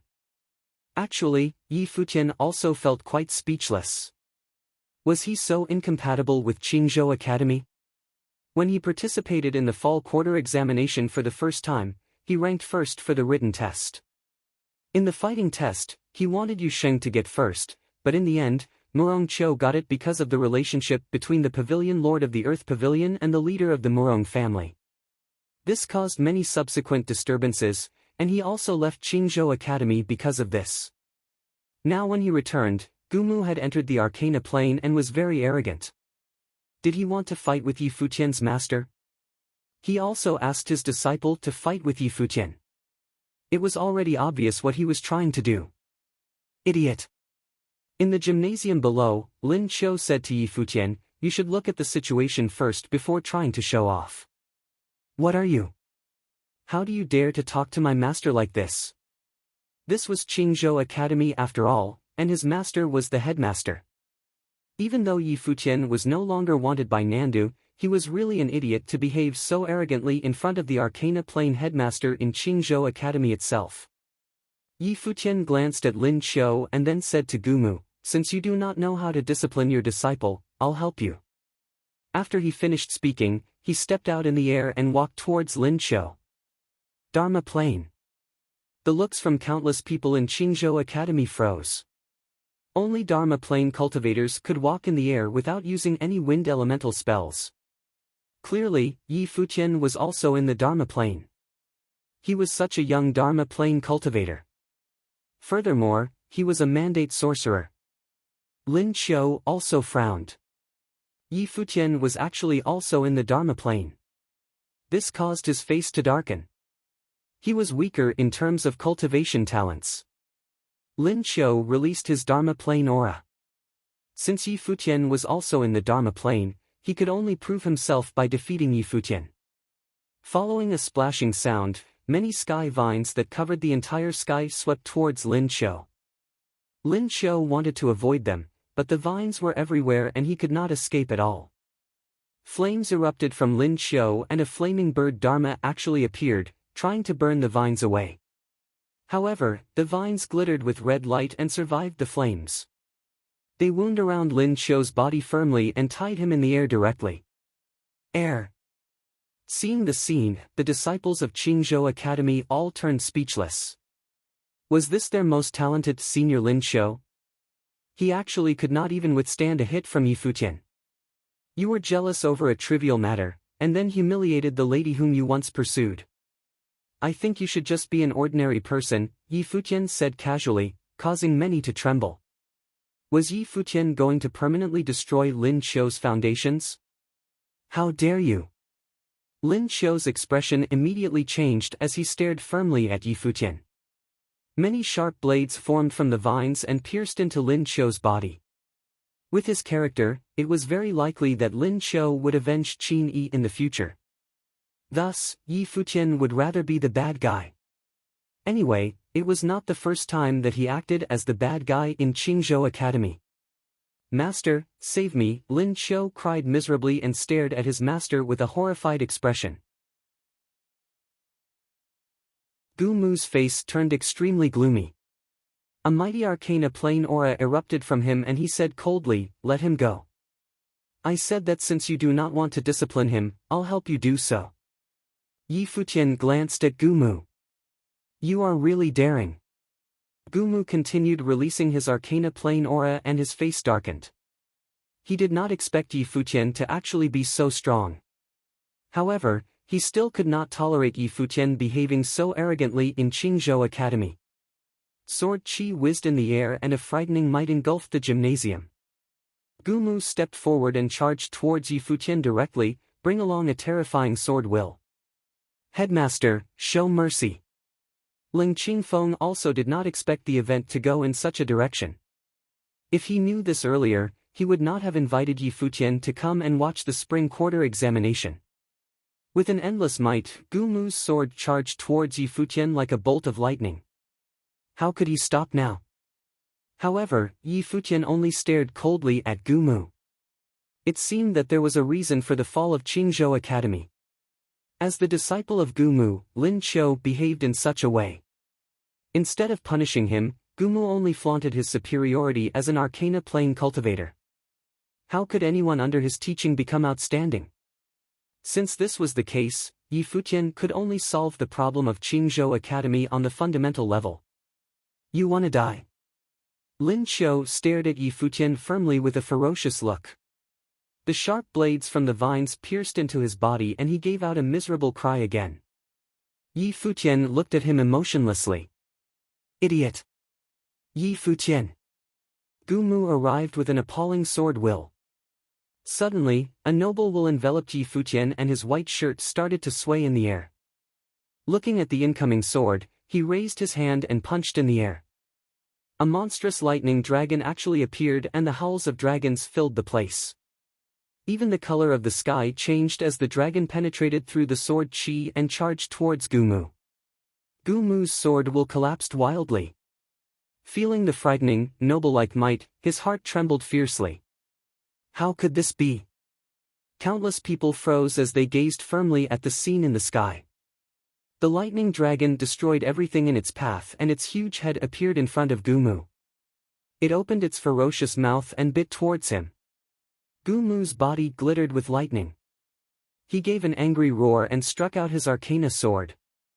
However, the lightning dragon moved forward with a crushing force and engulfed his sword directly. Then, its monstrous teeth gripped onto his body. An extremely astonishing scene appeared in the sky. Yi Futian reached out his hand and released a shocking lightning dragon which bit Gumu directly. Ling Qingfeng stood up and could not stop trembling. It was as if everything had returned to the day when Yi Futian participated in the fall quarter examination when he used the hand of the dragon. Even time seemed to have stopped. The Qingzhou Academy Gymnasium was in a deafening silence as all the disciples looked at the scene in astonishment. The headmaster Gumu, an arcana plane cultivator, could similarly not even withstand a hit from Yi Futian. This overturned their knowledge about cultivation. Could any person's talents really be so strong? No. Lin Qiu watched the scene in desperation, and his face turned very pale. His master, an arcana plane cultivator, actually could not even take a single blow from Yi Futian. This caused him to feel extremely scared and helpless. Just now when he saw Hua Jieyu, he thought that Yi Futian was very lucky. He believed that his talents were no weaker than Yi Futian, hence he was jealous and the subsequent events followed. All the pavilion lords of Qingzhou Academy stood up one after another and their hearts raced wildly. The scene was really too astounding. Nobody expected the young man who had left a few years ago to already be so shockingly strong at the moment. Your disciple was wrong. Instead of punishing him, you actually allowed him to act freely. Since this is the case, you'll follow him together. As Yi Futian finished speaking, the lightning dragon howled fiercely and an endless amount of lightning penetrated Gumu's body directly, causing him to glitter with radiance. Gumu cried in pain as the lightning dragon brought his body onto the ground. Accompanying a dragon howl, the lightning dragon disappeared, but Gumu lied miserably on the ground like a dead body. Actually, Yi Futian would not have done this just because of the incidents today. However, during that time when Xia Fan was flaunting his superiority and disabled General Qin, and when the Murong family was in power, Gumu, the head of the Holy Land of cultivation in Qingzhou, never once stepped out and said anything. He did not deserve to be in this position. Today, just because he had entered the arcana plane, he was so supercilious. His disciple tried to ruin Qin Yi's reputation, and yet he was so domineering towards General Qin. This caused Yi Futian to be totally enraged. Hence, this happened. Lin Qiu's face was as white as a sheet. He looked helplessly at his disabled master who was lying on the ground, and his heart was filled with coldness. Following a splashing sound, the vines carried his body and smashed him onto the ground. With a loud bang, he lied with his master, and his meridians were similarly destroyed. In the dead silence, someone in Qingzhou Academy suddenly said, "Yi Futian, even though you hate Qingzhou Academy, this is really too much." The person was a trusted aide of the headmaster Gu Mu. Was it too much? In the past, maybe Yi Futian would not have done this. However, he had experienced too many things over the years. Luo Junlin relied on Hishiro's powers to deal with Kangyi, and they even tried to assassinate him. The 6 emperors from the Yunchu nation and the like also betrayed him. Therefore, he knew much more about human nature. Gu Mu and Lin Qiu behaved like this. When he was here, he could still deal with them. However, what would happen after he left? If Gu Mu really hated them, he could do much evil before running away. If something were to happen to General Qin and Qin Yi, there would be nothing Yi Futian could do. Even if he was to kill Gu Mu by then, it would be meaningless. "Master Leng, in the future you'll be the headmaster of Qingzhou Academy," Yi Futian said, looking at Ling Qingfeng. Ling Qingfeng had a good character and could sit well in this position. Ling Qingfeng felt very emotional. He also did not expect Yi Futian to actually be so powerful. However, Gu Mu was the headmaster of Qingzhou Academy after all, and he was disabled by Yi Futian. If he was to become the headmaster, the people of the academy would probably not accept him after Yi Futian left. Someone very close to Gu Mu said, "We don't accept this." "Who are you to decide on the headmaster of Qingzhou Academy?" Yi Futian scanned the crowd coldly. Then, he shouted loudly, "Silver Snow Guard." Just as he finished speaking, the temperature in Qingzhou Academy seemed to fall immediately. In the sky, several figures stood proudly and their might enveloped the whole region. When their aura filled the place, the people from Qingzhou Academy all started trembling. The figures that had appeared in the sky were like the kings of the void. Yes, they roared simultaneously. "Who does not accept my decision?" Yi Futian said emotionlessly. Those who were not convinced looked at the people in the sky, and their hearts twitched. What level were these people? Even the emperor of the Nandan nation was determined by me. Why can't I determine the headmaster of Qingzhou Academy? Yi Futian seemed to have changed into another person altogether and was extremely dominating. Hearing his words, the people from Qingzhou Academy were all flabbergasted. Could Yi Futian determine the emperor of Nandu? "Jieyu," Yi Futian said.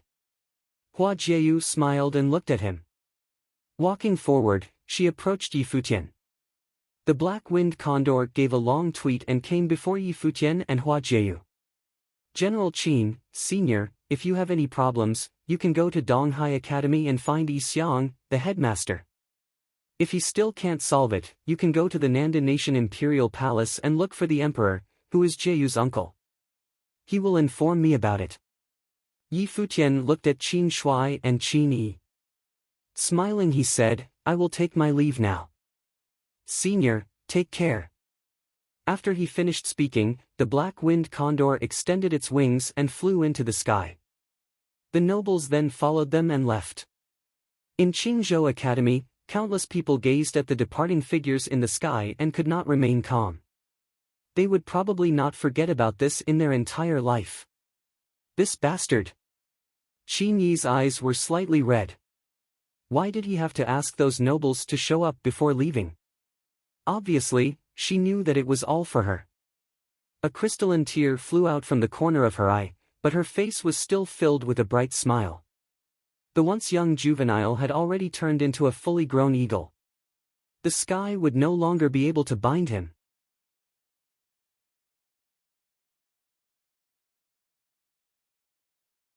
Chapter 314, Teaching. Chapter 314, teaching when one was only slightly stronger than the rest, perhaps they would be jealous of one and not convinced by one. However, when one was so powerful that the rest did not even dare to be jealous, they could only look up at one in awe and respect. Yi Futian was precisely trying to leave such an impression in Qingzhou Academy. From then on, nobody would dare to disrespect General Qin and Qin Yi. In the end, he still did not manage to meet his family members, but he finally settled everything else here. In the 100 Lands, various emperors went to Kangyi and Nandu to send their congratulations. The emperors who had drunk and chatted with Emperor Luo all stated that they were willing to be absolutely obedient and accept all conditions. Hua Fenglu and Nanda Wenin spent a few days in the Nanda Nation Imperial Palace. Then, the group returned to the Eastern Barren Territory. Yi Futian first sent Hua Jieyu back to the Moon Clan, after which they went to the Guqin Gardens of the Divine Capital. When Yi Futian and Yusheng finally returned to the cottage, more than a month had already passed since their departure. On Book Mountain, the cottage was peaceful and harmonious as always. Beside the bamboo forest, in front of the small huts. "Little brother, you're back." Seeing Yi Futian, Beitang Xinger smiled gently. She had 2 lovely dimples on her cheeks. "Yup. After 1 month, you have become more beautiful." Yi Futian smiled. Beitang Xinger was already used to it. Smiling, she said, "Sit down. You returned just in time for the meal. I'll go and call the 4th brother here. Next time I join any place, I will definitely be the youngest," someone sighed. Yi Futian smiled and looked at the 5th brother who was cooking. Then, he said, "5th brother, why didn't you spend a few more days outside the mountain?" Luo Fan widened his eyes at Yi Futian, who was rubbing his nose in it. At first, he planned to enjoy his time below the mountain. However, the 3rd brother actually said that without him, nobody would be here to cook for the 2nd sister. This is too miserable and inhuman. Luo Fan thought. "Are you complaining?" Suddenly, a gentle laughter was heard. The 2nd sister came out from the bamboo forest and smiled at Luo Fan. "Sister, please sit. The dishes will be ready very soon." Immediately, Luo Fan was filled with enthusiasm and his lifeless look from just now was completely gone. Only then did the 2nd sister smiled in satisfaction. She looked at Yi Futian and said, "Little brother, you didn't bring Jieyu here?" "Sister, Jieyu went back to the Moon Clan," Yi Futian said. "Okay. She can come whenever she is free," Zhuge Hui said, smiling. "I heard them talking about your battle in Nandu. Even I regret not going to Nanda myself to watch it." Yi Futian scratched his head and said, "Obviously I cannot disgrace to the cottage." "Yup. Finally, there is a decent brother in the cottage," Zhuge Hui said. "Come here and sit." Luo Fan's face darkened. The face of Yi Shaoshi, who was walking over, was also wet with tears. That was the impression their senior had of them. Luo Fan and Beitang Xinger finally returned. The meal was ready and the group sat in a circle. Yi Futian asked, "Where is the 3rd brother?" "He went to cultivate," Beitang Xinger replied. Yi Futian nodded gently. Suddenly, Zhuge Hui seemed to have thought about something and said, "Little brother, I heard from them that your martial arts are significantly stronger than your sorcery?" "Yup." Yi Futian nodded. He obtained the body-enhancing technique from Emperor Yi Qing and the art of the 9 heavenly attacks was passed to him from the Snow Ape. The spells that he had learned were not as strong, so naturally, he would be better in his martial arts. In fact, at a high level, there would be no particular advantage of being a sorcerer or martial arts cultivator. It depended on which area one was more talented at. For, "Go tell Zhong Su that little brother and Yusheng will be going to their training field later to cultivate," Zhuge Hui said to Shuai. "Now?" Shuai asked. "What do you think?" Zhuge Hui said, smiling. "All right." Shuai put down his chopsticks, looking hurt. Then, he left the place. "I have no human rights. I have not eaten yet. The difference in treatment." "Thank you, sister." Yi Futian smiled brightly. The sister was really nice to him. Hearing Yi Futian's voice, Shui sped up with tears in his eyes. Out of sight, out of mind. Suddenly, some footsteps approached. Yi Futian turned around and saw a cold-looking figure walking towards him. It was Luolan Shui, the virgin of ancient Luolan. However, to Yi Futian's bewilderment, the pure virgin Luolan Shui was actually holding a basin at the moment. In the basin, there were many pieces of washed clothes. Yi Futian choked on his rice. Cough, cough. Was this still the virgin of ancient Luolan, the cold beauty Luolan Shui? Luolan Shui glanced at Yi Futian and then said to Zhuge Hui, "I'll go and dry the clothes in the sun." "All right. After you're done, come and eat with us." Zhuge Hui nodded. "Okay." Luolan Shui nodded gently, after which she walked towards the back of the bamboo forest. Beitang Xing'er looked at Yi Futian, feeling somewhat embarrassed. In the past, she used to do all this. "Little brother, what is it?" Zhuge Hui asked Yi Futian, who was choking. "Nothing. I ate too fast." Yi Futian lowered his head and continued to eat. Thinking about the imposing manner of the fourth and fifth brothers outside and the things that they had to do on the mountain, Yi Futian was gradually able to accept the truth. The cottage was a special place. It could not be judged in an ordinary way. Maybe, perhaps. Washing clothes is also a kind of cultivation. "Eat slowly," the second sister said, smiling. "Since she will become your servant, I'll help you teach her." Cough, cough. Hearing this, Yi Futian, who had lowered his head to eat, was choked again. His eyes turned red and he was almost moved to tears. Why was the sister so outstanding? After Luolan Shui hung the clothes, she returned and stood quietly at the side. "Help little brother to fill his bowl first," the second sister said. "Okay," Luolan Shui nodded. She looked at Yi Futian and extended her slim arms. Yi Futian passed his rice bowl to her. Luolan Shui filled the bowl with rice and passed it back to Yi Futian. Only then, the second sister said, "Sit and eat together." Luolan Shui sat down quietly beside Yi Futian. All this while, Yi Futian had been lowering his head and eating in silence. "Little brother, eat more." Zhuge Hui smiled and helped Yi Futian to fill his bowl with meat. Then, she looked at Luolan Shui and said, "Little brother is so skinny. You should help him to take more meat. In the future, you'll do all these tiny things. Don't wait for someone else to tell you that." "All right," Luolan Shui continued nodding. Yi Futian continued eating with his head lowered. Luo Fan, Yi Shaoshi, and Beitang Xing'er all tried to keep their faces straight. On the other hand, Yu Sheng looked at the scene with satisfaction. The second sister is really thoughtful. Futian better be used to this. Zhuge Hui smiled and looked at Yi Futian and Luolan Shui. The little brother was outstanding in all aspects except that he was too kind to beautiful ladies. Since Luolan Shui requested to be his servant, she clearly had to be ready for it. Zhuge Hui heard that it was the intention of the celestial empress of ancient Luolan. Did she want her daughter to enter the cottage like this and become a disciple? Then she would need to be a servant first. Nevertheless, Zhuge Hui was quite satisfied with Luolan Shui's performance so far.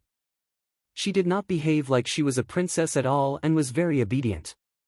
Thus, she could be taught slowly and in the future, she would definitely become a competent servant. Shui only returned after they finished eating. Zhuge Hui asked him, "Is it settled?" "Yup.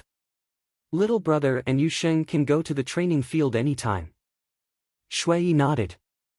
"Then bring them there now," Zhuge Hui said. "All right," Shui nodded. "Can I go and take a look?"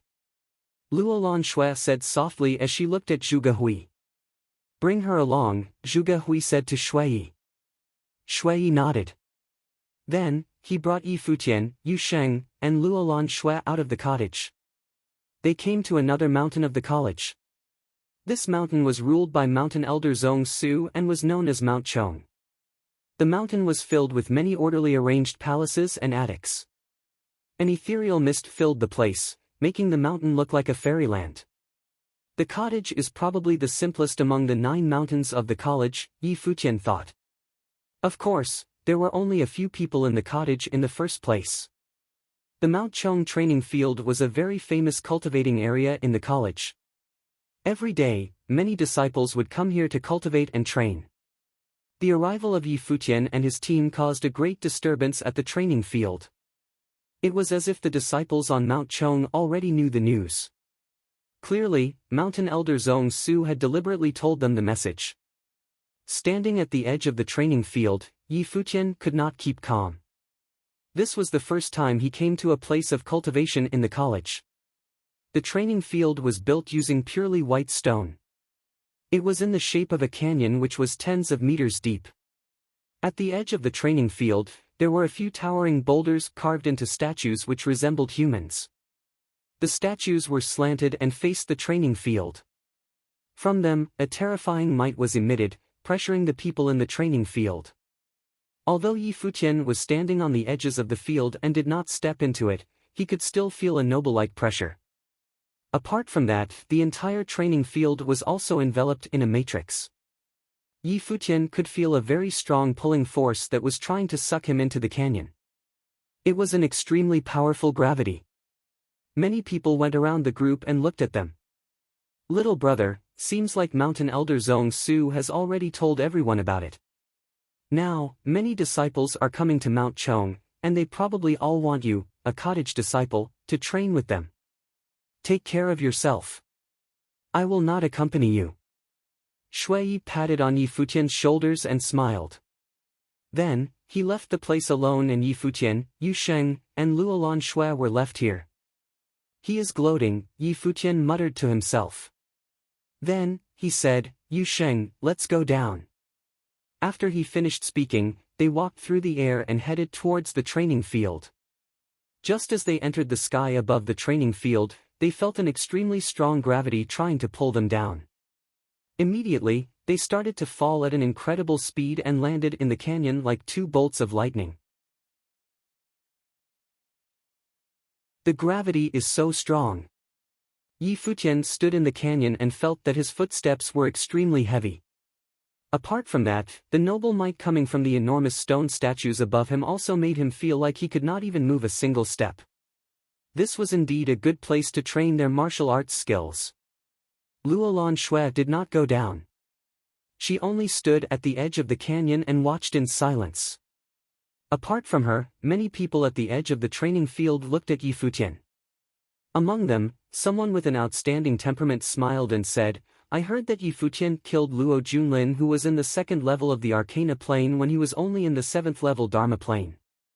I wonder how strong Luo Junlin's combat abilities were. In any case, Yi Futian's combat power is certainly very strong indeed. Beside him, another young man smiled. Yup. Since this is the case, anyone on Mount Chong who is below the 2nd level of the Arcana plane can go and have a friendly fight with Yi Futian or Yu Sheng if you want to. There's no need to hesitate. The young man smiled. It was a rare chance to have 2 cottage disciples to help in their training.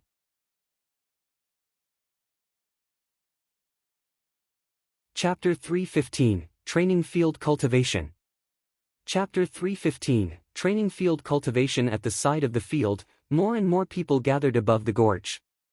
These were all disciples of Mount Chong that hurried over after receiving the news. There was a mountain above the training field with a building. That was the cultivation ground for Mountain Elder Zhong Su. Right now, he stood at the edge of the mountain and looked down.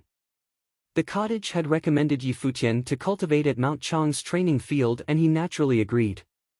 This could motivate his disciples. Yi Futian obviously noticed all the people who'd arrived, but he didn't care. He tried walking, running, and displaying his martial arts strength in the gorge. He realized that his every move was restricted. Horrible noble might and gravity weighed down. Each move became difficult. The training field was big. There were other cultivators present, all in different planes. Most were above the Arcana plane. It was difficult for someone of the Dharma plane to move here. There were also all sorts of weapons made of white stone here. If I can move naturally in this field, I will definitely have a breakthrough, Yi Futian thought. If he could reach a certain speed and strength under this pressure, what would he be like without the pressure? His abilities would soar. At that time, someone flew over and landed with a boom. A youth appeared before Yi Futian and Yu Sheng. Duanlan, 8th level Dharma plane. I specialize in martial arts and would like to exchange experiences. The youth gazed at Yi Futian and issued a challenge. Countless eyes from above the gorge looked over. Someone had started already. Yi Futian, 7th level Dharma plane, Yi Futian said, smiling. He wouldn't refuse. Since the disciples of Mount Chong wanted to use him to train, he would use them too. Duanlan stepped back and then charged towards Yi Futian. Each step was extremely heavy and mighty. He soon started running. He seemed to contain horrible strength, filled with wildness. He punched, fist hurling towards Yi Futian with terrifying power. The might and gravity of the training field seemed to be working for him, melding into the powerful punch. His moves flowed like water, not affected at all. Clearly, he'd practiced here many times. A dragon and elephant roared above Yi Futian. Seeing the incoming attack, he stepped out and raised a fist, punching over. He wasn't used to the mightiness and gravity here, so his punch was a bit uncoordinated. It didn't affect his speed or power though. A true dragon and elephant seemed to burst from his fist. The two attacks crashed with a deafening boom. Then Duanlan's fist started shaking. With a grunt, he flew back, spitting out blood. So powerful. Duanlan stared at Yi Futian. Yi Futian had Emperor Yi Qing's body-enhancing technique, and the three life spirits were extremely large divine beasts. He was practically made of steel. One could imagine how powerful he was when adding in the dragon-elephant roar. Boom! Another figure landed. It was Kwa Shan who climbed up Book Mountain with Yi Futian. He was now cultivating at Mount Chong. His burly body landed before Yu Sheng. I want to challenge you. Sure. Yu Sheng nodded. He sprinted forward, creating consecutive booms. Because of the pressure and gravity, his every step seemed extremely heavy, shaking the earth. This sound gave everyone pressure. He gradually sped up and landed explosively before Kwa Shan with a punch. Accompanied by a huge crash, Kwa Shan flew back. Many people trembled inwardly. Yu Sheng's strength was perverted. Many people challenged Yi Futian and Yu Sheng afterward, and the two defeated them all. They gradually became used to the gravity and their moves became smoother. A group of youths stood above the gorge. What do you think? The one in the center asked. Very strong, the youth beside him answered. Yi Futian must have cultivated a body-enhancing technique. He contains extreme power. Yu Sheng's burst power is even more terrifying. This is natural-born talent. His body-enhancing technique isn't any weaker. Yes. I heard that Yu Sheng once lifted and took away the demonic tripod in Chaoga. He probably cultivates the demonic method. The one in the center smiled. You should try. Okay. The one on the side nodded. He stepped out, walking in the air before landing in front of Yi Futian and Yu Sheng. It's Xia Hochu. Everyone's eyes glistened. Xia Hochu was in the first-level Arcana plane but he specialized in strength. He was born with godly power and was a genius of Mount Chong, ranking in the top 5. He was also Mountain Elder Zong Su's personal disciple. Xia Hochu, first-level Arcana plane. I'm too used to this training field. You two can fight together. Yi Futian had killed Luo Junlin but this didn't affect Xia Hochu's confidence. They were fighting in the training field. Yu Sheng stepped forward, shaking the earth. He roared and shot into the air. His fists came down at Xia Hochu. Xia Hochu looked coldly at him. Power burst around him and he stepped forward as fast as lightning. He rushed at Yu Sheng and the two crashed in the air. With a boom, Yu Sheng flew back. He skidded backward after landing and almost fell. Xia Hochu landed steadily on his feet. Dark gold light gleamed on Yusheng's body. He seemed to have a layer of dark gold armor. Horrible demonic might bloomed, turning him into a demonic king. He started sprinting again. Xia Hochu wasn't intimidated. He also ran forward and they crashed again, creating continuous booms. Each crash was terrifyingly strong. Finally, they separated. Xia Hochu's hands trembled. He looked at Yusheng as if looking at an anomaly. Yusheng was covered in dark gold light as if a true demon had taken over. Xia Hochu turned and walked to where the weapons were. He took out a huge mace. It was made of white stone, so it was entirely white. He dragged it across the ground, creating screeches. Looking at Yusheng, he said, "Go get a weapon too." Yusheng's hands radiated with terrifying dark gold light. He stepped forward. Instead of going to get a weapon, he ran toward Xia Hochu. Seeing this, Xia Hochu waved his mace. Wind roared. When Yusheng approached, Xia Hochu flew into the air and slammed the mace down, about to split the earth apart. Boom! Yusheng resisted the mace with his body. There was an earth-shaking force and he flew out. He crashed onto the ground and spat out a mouthful of blood. But he didn't seem affected. He climbed up and wiped the blood away. Futian frowned. He walked to the weapons and picked up a staff. It felt as if he picked up a mountain. The stone staff was long and felt like thousands of pounds. Futian gripped it and yanked it up. He twirled it with difficulty. Now he understood why Xia Hochu could hurt Yusheng with one hit. The weapon was so heavy that it was shocking. If he could get used to it and fight with such large weapons, his power would be unimaginable. It's useless. You just got here so you can't be used to wielding such heavy weapons, Xia Hochu said. His confidence was understandable. He was used to the might and gravity of the training field, but Yusheng and Futian had just arrived. Futian ignored him. He pulled up the staff and started twirling it, going from slow to fast. His moves had a unique rhythm. It sped up bit by bit and felt like it was getting smoother. When the staff swept past, wind whistled around Futian faster and faster. It gradually flowed like water. An extremely large force gathered above him.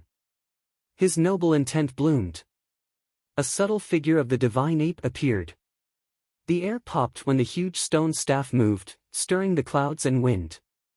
Futian went to Xia Hochu, golden wings shining behind him. The world's might seemed to lie with him. Xia Hochu arched an eyebrow. He felt some pressure. A wild aura burst from him. His dharma was a huge demonic ox. When he saw Futian fly over with shocking might, he roared and charged with his mace. The pressure was like a mountain. He burst out with extreme power. With a boom, the mace was shattered by the staff. The staff continued to sweep Xia Hochu's body. With a thud, he was flattened. Blood spurted out and many of his bones were broken. Various figures descended. They supported Xia Hochu and looked coldly at Futian. One stepped out. Challenge. Do the disciples of Mount Chong like going in rounds? Futian mocked coolly. Sorry, I will not accept now. You. The other stared coldly at him. I'll play with you all after I get used to this training field. Futian turned to Yusheng. Let's go cultivate. Yusheng scanned them coolly and left with Futian. Everyone trembled inwardly. Cottage disciples truly were terrifying. They'd just gotten here but defeated Xia Hochu, in the Arcana plane, while only being in the 7th level Dharma plane. They would become even more frightening after they got used to the field. It took much time. Futian exercised his physical body and strength. 2 months passed without them realizing. He and Yusheng could not overlook the gravity and pressure of the training field. Their strength had reached the limit. They could imagine how fast and strong they would be outside the training field. Chapter 316, The Giant with Innate Strength. Chapter 316, The Giant with Innate Strength. In the training field, Futian was practicing fist forms. There seemed to be a fantastic rhythm in his postures. He acted unrestrainedly, like an emperor. The dragon's roar, ape's growl, and thunder could be heard in his fists, which made him very mighty. His body moved flexibly like a rock flying in the sky. The strong pressure didn't deter his actions. Finishing the exercise, he lifted his long staff again and began to practice with only his physical strength. Horrible explosions were heard again. He didn't need to gather power for the 9 heavenly attacks. He only needed pure physical strength to wield the staff and control the rhythm. Without the gathering of power, every move was exhausting to Futian. He needed stronger power. With the extremely heavy staff in hand, it was very difficult for him to practice, especially in the training field. However, Futian practiced repeatedly. Sometimes, he was forced to stop and there would be a huge explosion in the air. People constantly looked at him. Every blow Futian managed to slash out made him stronger. An invisible power was growing stronger and stronger in a horrible way. While he kept practicing with his staff, some dreadful crackling sounds came from his body. The dragon's roar and thunder became more and more sonorous. His blood seemed to boil crazily in veins. Finally, the sky was shaken by another blow. A stronger momentum appeared above him. His martial arts entered another level, the 8th level Dharma plane. He glanced at Yu Sheng. Yu Sheng was looking up at the statues in the midair. A few days ago, Yu Sheng had made a breakthrough. Observing those statues could help strengthen mentality. This was what Futian taught Yu Sheng. This training field was the perfect place for martial cultivators to cultivate. What Mountain Elder Zhong Su mastered in was martial arts. But Futian could also practice spiritual energy by virtue of those statues here. Futian put down the stone staff. Staring at those statues, he began to meditate, which made those statues clearer to him. Suddenly, those statues seemed to come to life. Their faces loomed, and an extremely might came down to oppress his mentality. Futian looked very calm. He kept staring at those statues, resisting the might with his mentality. Soon, some sweat oozed on his forehead. The mental deterrence was more painful than physical impediment. Futian needed to take a break from time to time.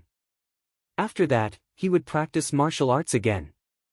Finally, after some days, Futian, sitting in the valley, had a breakthrough mentally. Both his martial arts and sorcery entered the 8th level Dharma plane. He was getting closer and closer to the Arcana plane. When he was cultivating in Qingzhou City, the Arcana plane used to be a legend to him. Futian stood up and stepped forward with the staff in his hand. He looked up at the edges of the valley and announced loudly, "Anyone of the lower Arcana plane would like to have a battle? I am waiting here." His voice could be heard throughout the whole training field. Countless eyes fell upon Futian. Was he finally going to accept the challenges? 2 months ago, Futian defeated Xia Hochu.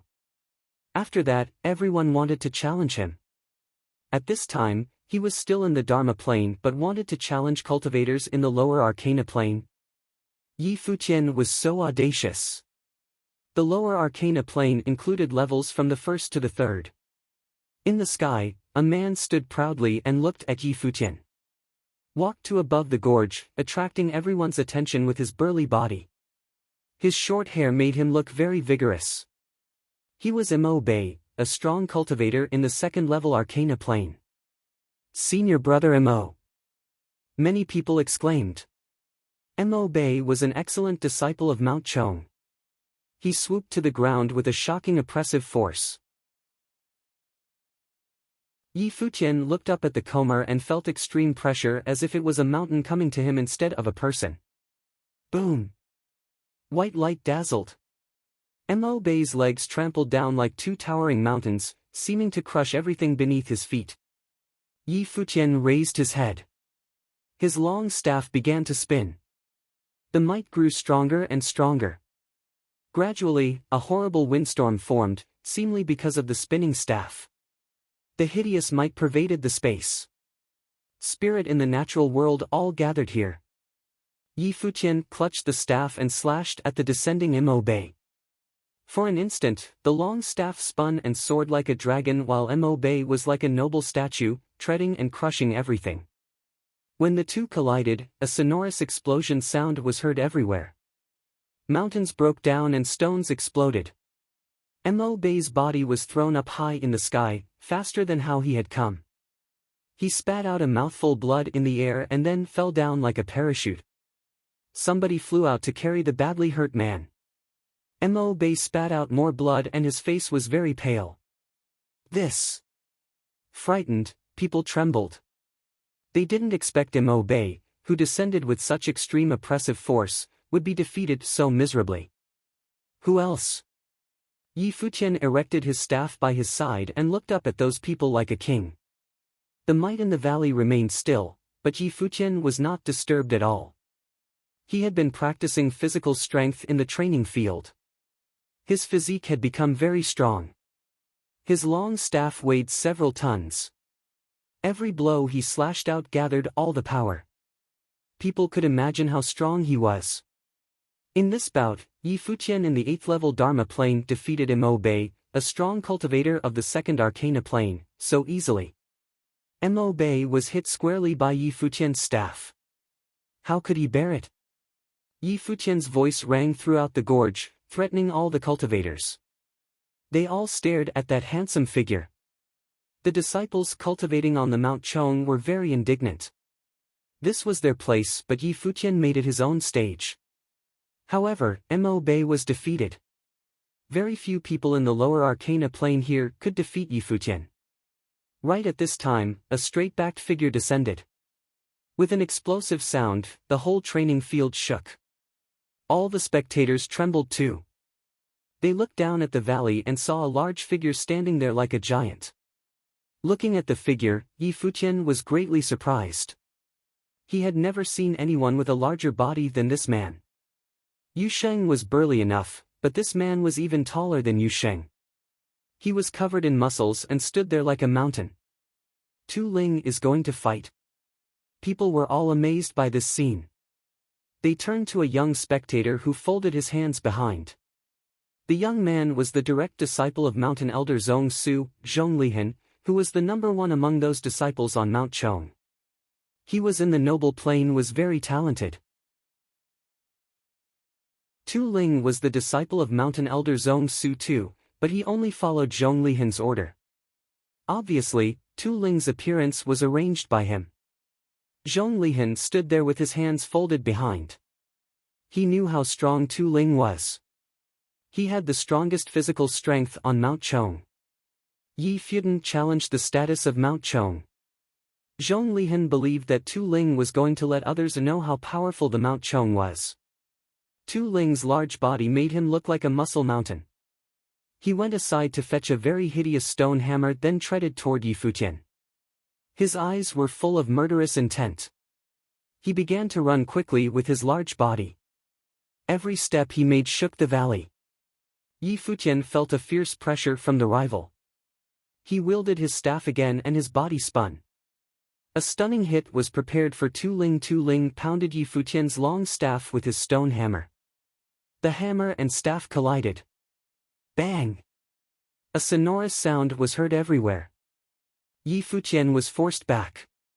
He twirled his staff again, wanting to collect strength, but Tu Ling came up with another pound. With a loud sound, Yi Futian's body was thrown away. The long staff supported him so that he didn't fall down. 3rd level Arcana plane, you have an inborn strength. Yi Futian looked at Tu Ling. He was a monster like Yu Sheng. Bang, bang. Tu Ling treaded toward him step by step. Yi Futian stood up. Suddenly, a figure rushed toward him. It was Yu Sheng. With a long lance in hand, Yu Sheng descended like a demon and rushed toward Tu Ling. Tu Ling clutched his hammer with both hands and smashed down heavily. Yu Sheng was instantly thrown away by the strong force. Such explosive strength. Yi Futian stared at the rival. Tu Ling stood there like one of those statues in the sky. He had an innate large body and power. Tu Ling was much stronger than Luo Junlin. People above the valley were watching this battle. They were not surprised. If someone in the Arcana plane could defeat Yi Futian, it must be Tu Ling. Mountain Elder Zhong Su once said that Tu Ling's strength was stronger than anyone else he had ever seen. However, Tu Ling was not very smart. Bang! Tu Ling stepped toward Yi Futian again. Looking at that large body, Yi Futian yelled, "Hey, big guy." Tu Ling stopped walking, but his face grew fiercer as if he was going to swallow Yi Futian up. "Your strength is not bad. What's your name?" Tu Ling glared and treaded toward him. His every step shook the ground. Another pound by the hammer came, but Yi Futian escaped. He sprang up into the sky and stared at the big guy. Tu Ling looked up at Yi Futian. His eyes told of his extreme anger. Another attack was sent out. Yi Futian kept evading the attacks. He didn't intend to confront Tu Ling directly. People became curious. It was a very smart choice to not fight directly. There was a huge difference in level between Tu Ling and him. Even if they were in the same plane, Tu Ling's strength was incomparable. "What a tough guy!" Yi Futian exclaimed, seeing Tu Ling glaring at him. "Dodge? Is that all you can do?" Tu Ling spoke in his deep voice. "In a battle, strength is not everything. I have hundreds of ways to defeat you, but I appreciate your strength, so I don't want to hurt you." Yi Futian had encountered many other talents, but Tu Ling was the first one he had met whose strength could be compared with Yu Sheng's. People were made speechless by his words. Yi Futian was forced to dodge in such an embarrassing way. How dare he say something ridiculous like this?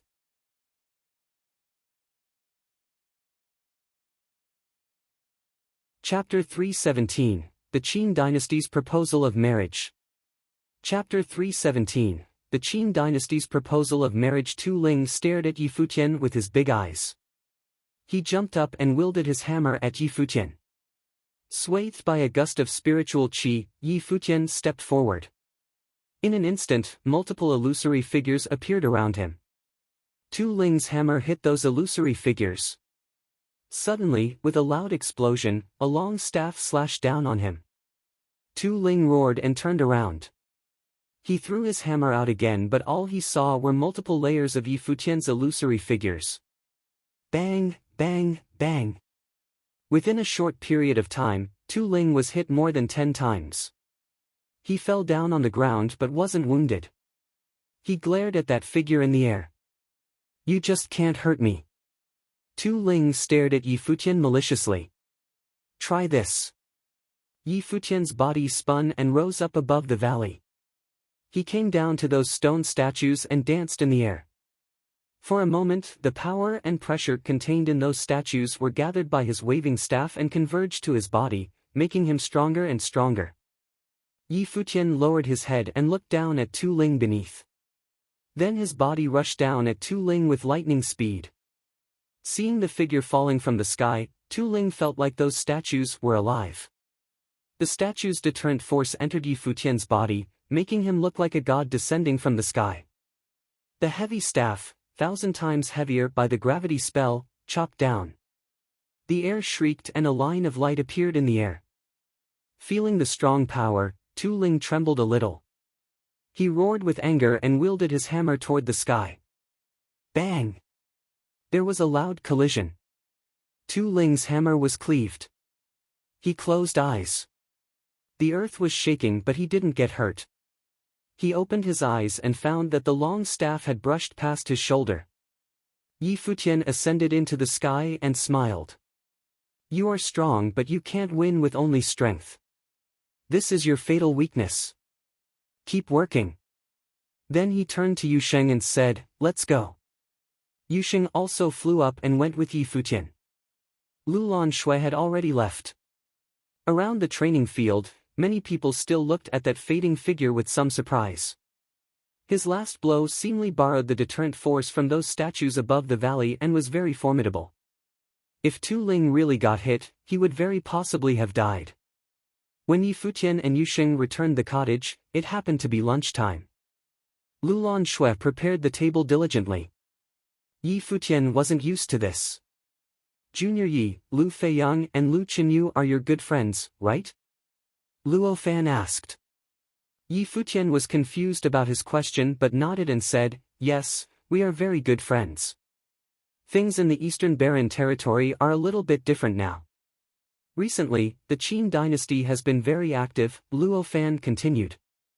Yi Futian felt something ominous and asked, is there anything to do with Lu Feiyang and Lu Qinyu? After returning from the Nanda nation, Chu Yaoyao of the Moon clan directly went to the Dongqing College for cultivation. Her romantic relationship with Qin Li is said to be confirmed. Besides, the Qin dynasty also established diplomatic relations with the Royal Xian Temple and the Futian Sword Clan. The two forces all have sent some disciples to Dongqing College for cultivation. Luo Fan continued slowly, when the Dongqing College was found, the Qin dynasty and Donghua clan persuaded many forces' disciples to cultivate there. It is very popular now. Not long ago, the Qin dynasty claimed that they would go to the Lu kingdom for a marriage proposal. Qin Yuan, the youngest son of the Qin emperor, will marry Lu Qinyu, the princess of Lu kingdom. Yi Futian's hand with chopsticks froze. His eyes turned cold. The Qin dynasty was really officious. What do they want? Yi Futian asked coldly. They hadn't mentioned the marriage to the Lu kingdom officially. How could they just directly claim to the public this news before the Lu kingdom made its response? Obviously, they want to dominate the Eastern Barren territory, Shui Yi responded. The Qin dynasty has always regarded the college as the biggest rivalry. That means they think the college will be the biggest obstruction for Emperor Qin to dominate the territory. They once invited the college and the cottage. If the college and the cottage had agreed, the three top forces could absolutely dominate the Eastern Barren territory. But we rejected, so they hurried to join hands with other forces so the college and the cottage would be isolated and easier to be defeated, Luo Fan continued. The Qin dynasty finally revealed their true purpose. Will the king of the Lu kingdom agree with the marriage? Yi Futian asked. We have no idea. Luo Fan and Shui Yi shook their heads. It couldn't be so easy. Yi Futian's good mood was disturbed by this news. One reason was the romantic relationship between Yi Wuchen and Lu Qinyu. Besides, he wouldn't be willing to see Lu Qinyu marry someone from the Qin dynasty. However, from his stance, it seemed that it was none of his business. The cottage had no reason to stop this either. Lu Feiyang and Lu Qinyu were indeed his good friends. They were the prince and princess of the Lu kingdom but they couldn't decide Lu Qinyu's marriage. Yi Futian didn't want to continue lunch anymore. It was not only the college, but all of Eastern Barren territory heard about the news, causing a sensation. The top forces of the Eastern Barren territory especially knew that Yi Futian and Lu Qinyu were very close. The Lu kingdom even allowed Yi Futian's group to ride its rock when visiting the Nanda nation. Therefore, when the Qin dynasty announced its future relationship with the Lu kingdom, everyone was surprised. A few days later, the Qin dynasty announced the exact date they would go to the Lu kingdom for the proposal. The news rattled the Eastern Barren territory again. In the courtyard the Lu kingdom's imperial palace, a middle-aged figure in a dragon robe sat silently, resting his eyes. Soon, two figures walked to the sitting figure and bowed. Father. The two were Lu Feiyang and Lu Qinyu. What's the matter? Emperor Lu asked with his eyes closed. Father, the Qin dynasty is very treacherous. We can't let them take Qinyu away, said Lu Feiyang. The Qin dynasty had announced the date and he was very worried. The Qin dynasty sent a secret ambassador to visit me. What I was told was that Qin Yuan, the youngest son of Emperor Qin, wants to marry Qinyu. But Qinyu won't live in the Qin dynasty. Instead, Qin Yuan will come to our kingdom and live here. Where they lived could make things totally different. If Lu Qinyu went to the Qin dynasty, she was the hostage. Vice versa, if Qin Yuan lived in the Lu kingdom, he would be the hostage. Qin Yuan, the youngest son of Emperor Qin, was very talented. His mother was Emperor Qin's favorite concubine. Everyone knew that Qin Yuan was the emperor's favorite son. Lu Feiyang and Lu Qinyu were also stunned by the news. The Qin dynasty had sent a secret ambassador here. And Qin Yuan was going to live here? How treacherous Emperor Qin was. Father, you agreed? Lu Feiyang asked. I neither agreed nor rejected them, Emperor Lu answered. Father, even if Qinyu doesn't have to go to the Qin dynasty, but you know the Qin dynasty. Everyone knows their wild ambition. If the Qin dynasty manages to dominate the whole eastern barren territory, our kingdom will only be a nation in name. Even though the Qin dynasty is going to be the dominator, they still need someone to govern places, Emperor Lu said. The Qin dynasty promised that no matter what, the Lu kingdom won't be replaced. It doesn't matter whether Qin Yuan is going to live here or not. The Lu kingdom and the Qin dynasty are allies. No need to worry. Father, do you believe that? Lu Feiyang asked. Is there any difference? Emperor Lu opened his eyes and looked at his children. Do you know why the Qin dynasty suddenly established the Dongqin College and revealed its ambition? Lu Feiyang shook his head. I heard that the Qin dynasty has found and opened the grave of the Qin dynasty's ancestors. You should know that the ancestors of the Qin dynasty used to be the dominator of the Eastern Barren Territory. As a ruler of a kingdom, Emperor Lu needed to consider what would happen if he agreed to this marriage and what the aftermath would be if he said no. The Qin dynasty had sent a secret ambassador before announcing to the public. They respected him enough to let him choose between friend or foe. Lu Feiyang looked uncomfortable. He asked, Father, are you willing to be subordinate to the Qin dynasty? All the top forces know the Qin dynasty's true purpose. Why still choose to cooperate? He couldn't understand all of this. Feiyang, the world will be united after a long time of division and divided after a long time of solidarity. This is the inevitable rule. Once the balance breaks, the Eastern Barren Territory will definitely be united by a power that could override any other forces.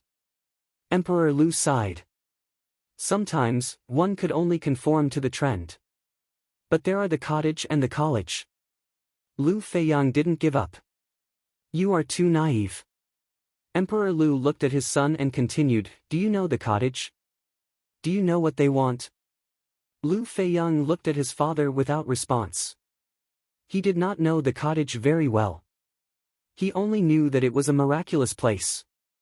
The Sword Saint, the first disciple of the cottage, is famous enough for he is the founder of the Sword Saint Mountain, Emperor Lu said. Now, third disciple Gu Donglu is also known to all because of that battle. In Chaoga City, everyone witnessed the second disciple's ability. Let me ask you a question. If the second and third disciples of the cottage go out, will there be 2 more Sword Saint Mountains? Lu Feiyang was stunned. He suddenly found that his father saw a much bigger picture than he did. Moreover, the cottage has a 4th and 5th disciple as well as your good friend Futian.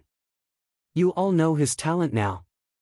When those people improve, no one in the whole Eastern Territory will be able to stop the cottage. Lu Feiyang was speechless. His father was telling the truth. But the cottage doesn't want to dominate anything.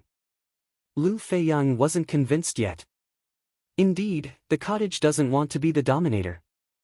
But they want to build a different Eastern Barren Territory, Emperor Lu murmured, looking up at the sky. Mr. Du of the cottage is a strange man.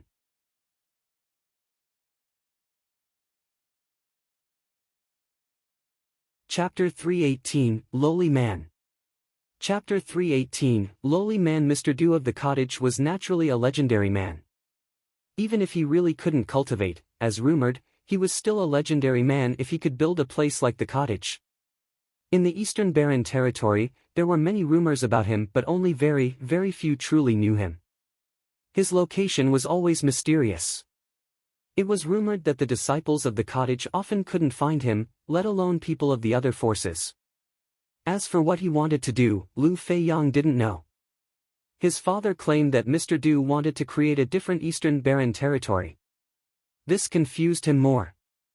The Qin dynasty is planning for the world and targeting the college and cottage, Emperor Lu said. Only they are the matches of the Qin dynasty. The Eastern Barren territory has come to a turn. Under this situation, the only thing we can do is choose an option. As the ruler of the Lu Kingdom, these words may seem to underestimate him, however, he understood that the top forces all knew the region was about to change. They knew since the Dongqing College was established.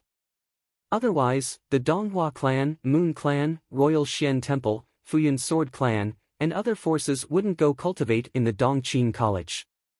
The Qin dynasty had just given them a reason to choose it. Now, the Qin dynasty was giving the Lu Kingdom a reason to choose them. If we must choose, I would rather choose the cottage. Lu Qinyu, who had stayed silent, looked to her father. Her pretty eyes were resolute. The Qin dynasty's proposal was a catastrophe for her. Emperor Lu gazed at his daughter. Lu Feiyang and Lu Qinyu had always been the two children he loved. He didn't want to hurt Lu Qinyu, but she didn't seem to understand him. There was a clear difference between the Qin dynasty and cottage. The Qin dynasty created the Dongqing College, targeted Futian, married the Moon clan, used the conflict between the cottage and Royal Xian Temple to get close to the latter, and used the rivalry between the Sword Saint and the Futian Sword clan to ally with the latter. Now, it was proposing to the Lu Kingdom. They would use any tactic to achieve their goal, that was the Qin dynasty. The cottage was just and moral. If they chose the Qin dynasty, the cottage wouldn't do anything to them unless provoked. But would the Qin dynasty just give up if they chose the cottage?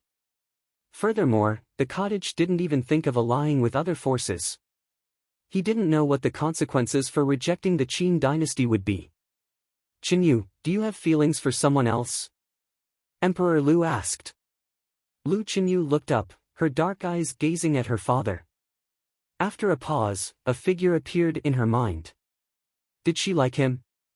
She couldn't help but think of many memories. They first met in the ancient barren world. Futian had forced them to be together. It had been like that every time after that, and she gradually got used to it, like it was the norm. She thought of the Kangyi kingdom.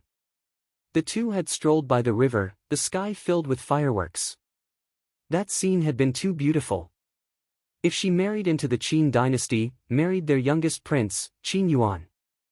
Thinking of this, she suddenly smiled. She understood her heart. The figure that had somehow been planted into her mind was the one she liked. Yes. Lu Qinyu nodded. Futian of the cottage? Emperor Lu asked. I heard that his girlfriend is Hua Jieyu from the Moon clan. Clearly, Emperor Lu had mistaken Lu Qinyu's lover for Futian. After all, he'd heard that Lu Feiyang and Lu Qinyu often hung out with Futian. He was also so extraordinary. Compared to him, Wuchen was more subtle. This was why Emperor Lu would misunderstand. No. Lu Qinyu shook her head. No? Emperor Lu was surprised. Who is it? Lu Qinyu lowered her head and didn't reply. She could sense from her father's words that the Lu Kingdom bore great pressure for this proposal. If the cottage wanted to fight, they might be able to fight against the Qin dynasty. But Wuchen wasn't a disciple of the cottage. He cultivated in the Futian Sword clan but couldn't even represent them. He was only a swordsman of the 7th summit. How would her father choose now? Seeing Lu Qinyu's expression, Emperor Lu sighed inwardly. In that case, I will send out invitations for all young prides to come to our kingdom. They will be here for the Qin dynasty's marriage proposal. Lu Qinyu froze. She vaguely understood her father's intentions. The Lu Kingdom quickly sent invitations to all top forces, inviting their strong cultivators to come visit. Many people didn't understand. Was he planning on accepting or refusing? But no matter what, they were willing to witness the Qin dynasty's proposal. This event would cause a stir. Once the marriage was successful, the Qin dynasty's force would be even more terrible, taking up half of the Eastern Barren territory. At the 7th summit of the Futian Sword clan, Wuchen was anxious. He couldn't calm his mind and his cultivation was affected. He knew about the Qin dynasty's proposal. Every top force was talking about it. He would know about even if he didn't want to. Some people from the first summit purposely leaked the information to the seventh summit. They'd personally seen that Lu Qinyu and Yi Wuqian was close. Li Daoyun, who had liked Lu Qinyu, had also died in Yi Wuqian's hands. Many of the first summit guessed that this was one of the reasons why Yi Wuqian killed Li Daoyun. At this moment, Yi Wuqian stood alone on the summit, gazing at the sea of clouds. Footsteps sounded behind him.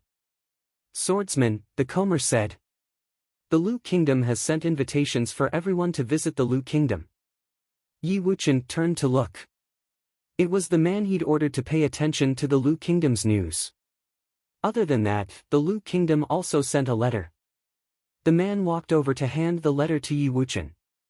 It was marked to be only for the eyes of Yi Wuqian of the Futian Sword Clan's 7th Summit. The handwriting was elegant, as if written by a girl. Yi Wuqian ripped it open and took out the piece of paper inside. The writing on the white paper was the same elegant font. "Can you come?" They were 3 very simple words. After seeing it, Yi Wuqian folded the letter and put it away. He gazed at the sea of clouds, a smile in his eyes. These 3 words expressed her feelings. He understood. Since he understood, he would go. In the cottage, Yi Futian also received the message from the Lu Kingdom and thought that Wuqian would probably go. Yi Futian and Yu Sheng rode the Black Wind Eagle down the mountain. Second senior sister had Lu Lanshui follow. They first went to the Guqin Gardens and then brought Silver One towards the Lu Kingdom. The kingdom was in the east of the Eastern Barren Territory. There were 2 top forces here, the Lu Kingdom and the Futian Sword Clan. The vast kingdom controlled boundless land and its control of their territory was stronger than all except the Qin dynasty. However, what decided a top force's strength wasn't their control of the territory. Instead, it was the strength of those at the tip of the pyramid. Why could the 8 disciples of the cottage shake the entire Eastern Barren Territory? It was because they had a few extremely powerful disciples. The imperial city of the Lu Kingdom instantly grew lively. Strong cultivators of the top forces all arrived. Those from all over the Lu Kingdom also gathered in the imperial city to witness the Qin dynasty's proposal. Yi Futian's group didn't head to the palace immediately after arriving. Instead, they went to a restaurant for a meal. All sorts of people frequented restaurants and were great places to get news. Right now, the restaurant they were in had many people discussing the proposal. "I heard that Qin Yuan of the Qin dynasty came early yesterday. Is it true?" "Of course. Not only is he here, but Princess Qin Mingrua, Qian Shanmu of the Donghua clan, Qin Li, and many others also came as well. After Qin Yuan arrived yesterday, he visited 8 lords in the palace in one day. He's very mannered. It seems that the Qin dynasty has put much consideration into this. There is news today that Lord Kong is very satisfied with Qin Yuan, even praising him that he's like a dragon. He clearly approves of the wedding. Qin Yuan is the son of Emperor Qin and his beloved concubine Nan. Concubine Nan is a famous beauty of the Qin dynasty. Apparently, Qin Yuan inherited the good points of his parents. He's extremely handsome and extraordinary in every aspect. If the Qin dynasty is genuine, Princess Qinyu will not be disappointed." While everyone discussed, many people gazed unconsciously at Yi Futian, Lu Lanshui, and the others.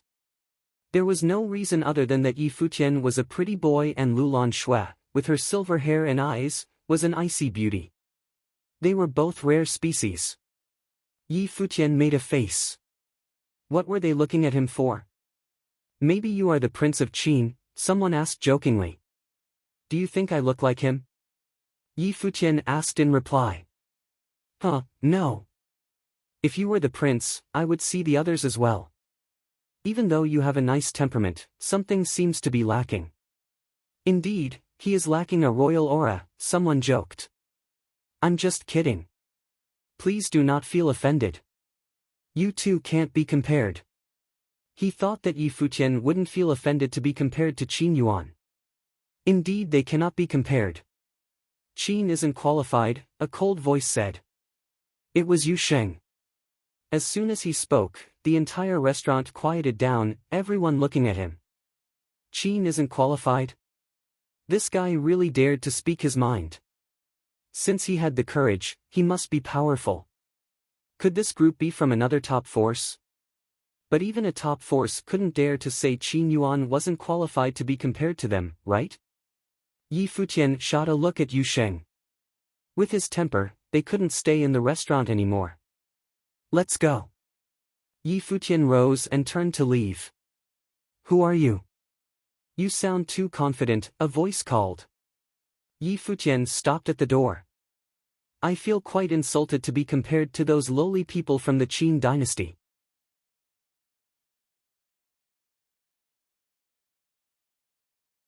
Chapter 319, All Here.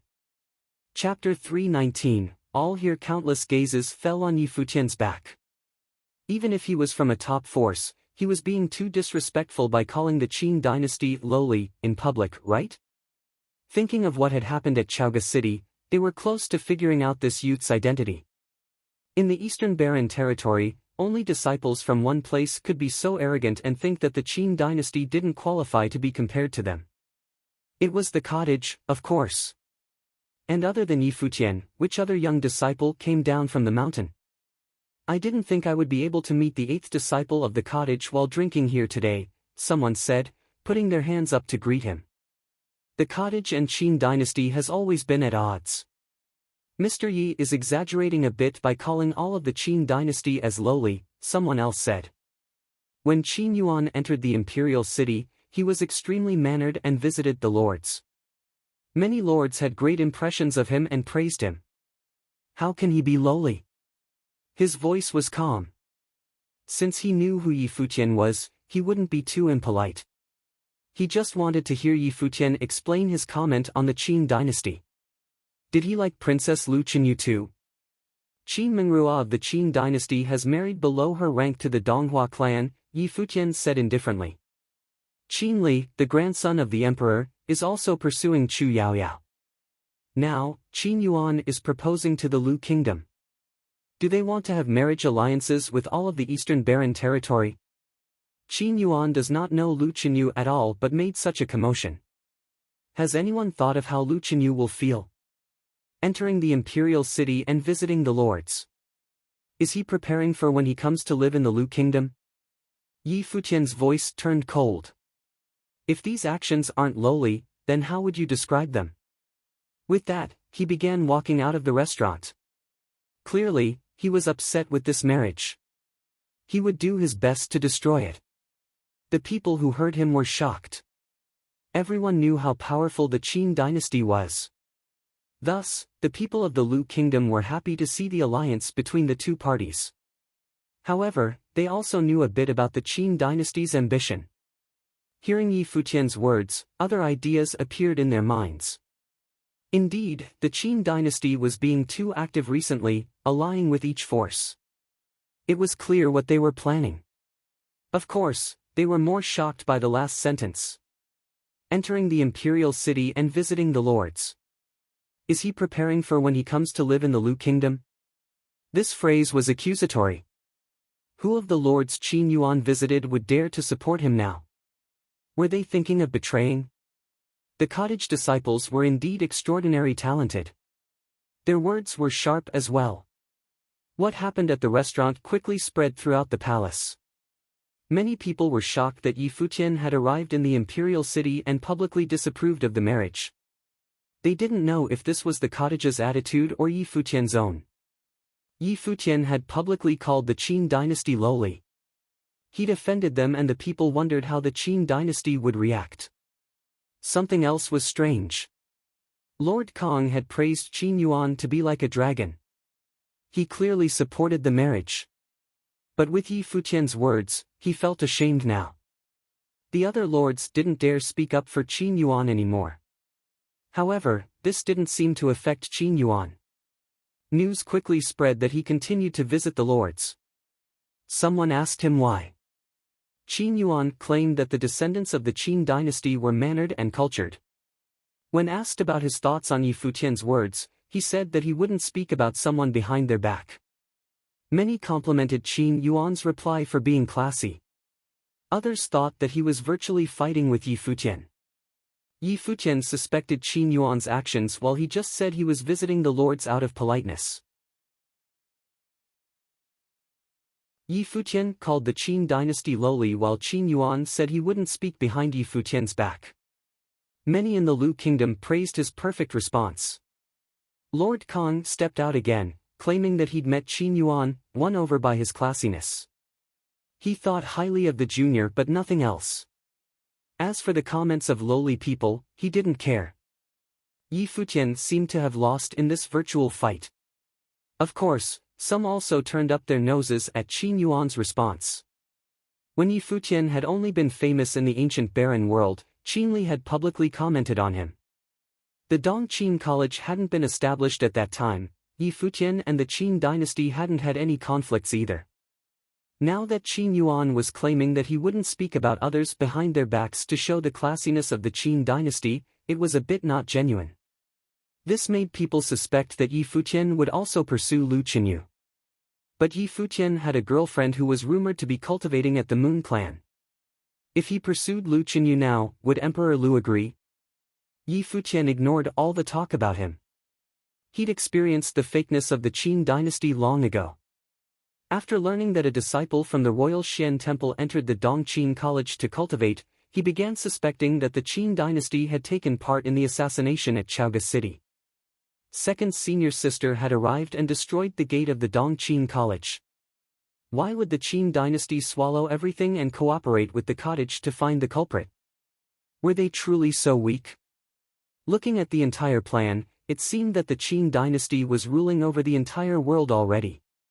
Qin Yuan had displayed a great demeanor, but he'd also learned the pretense of the Qin dynasty. Of course, Yi Futian didn't reply indirectly again. There was no need. He'd already expressed his attitude. Lu Feiyang came to the inn Yi Futian was staying at. "How are things?" Yi Futian asked after seeing Lu Feiyang. Furrowing his brows, Lu Feiyang shook his head. He wasn't clear either. "What is Emperor Lu's attitude?" Yi Futian asked. The one who could truly decide this was still Lu Feiyang's father. Before Qin Yuan came, the Qin dynasty already sent a secret ambassador to see my father, Lu Feiyang said. He said that Qin Yuan would marry into the Lu kingdom.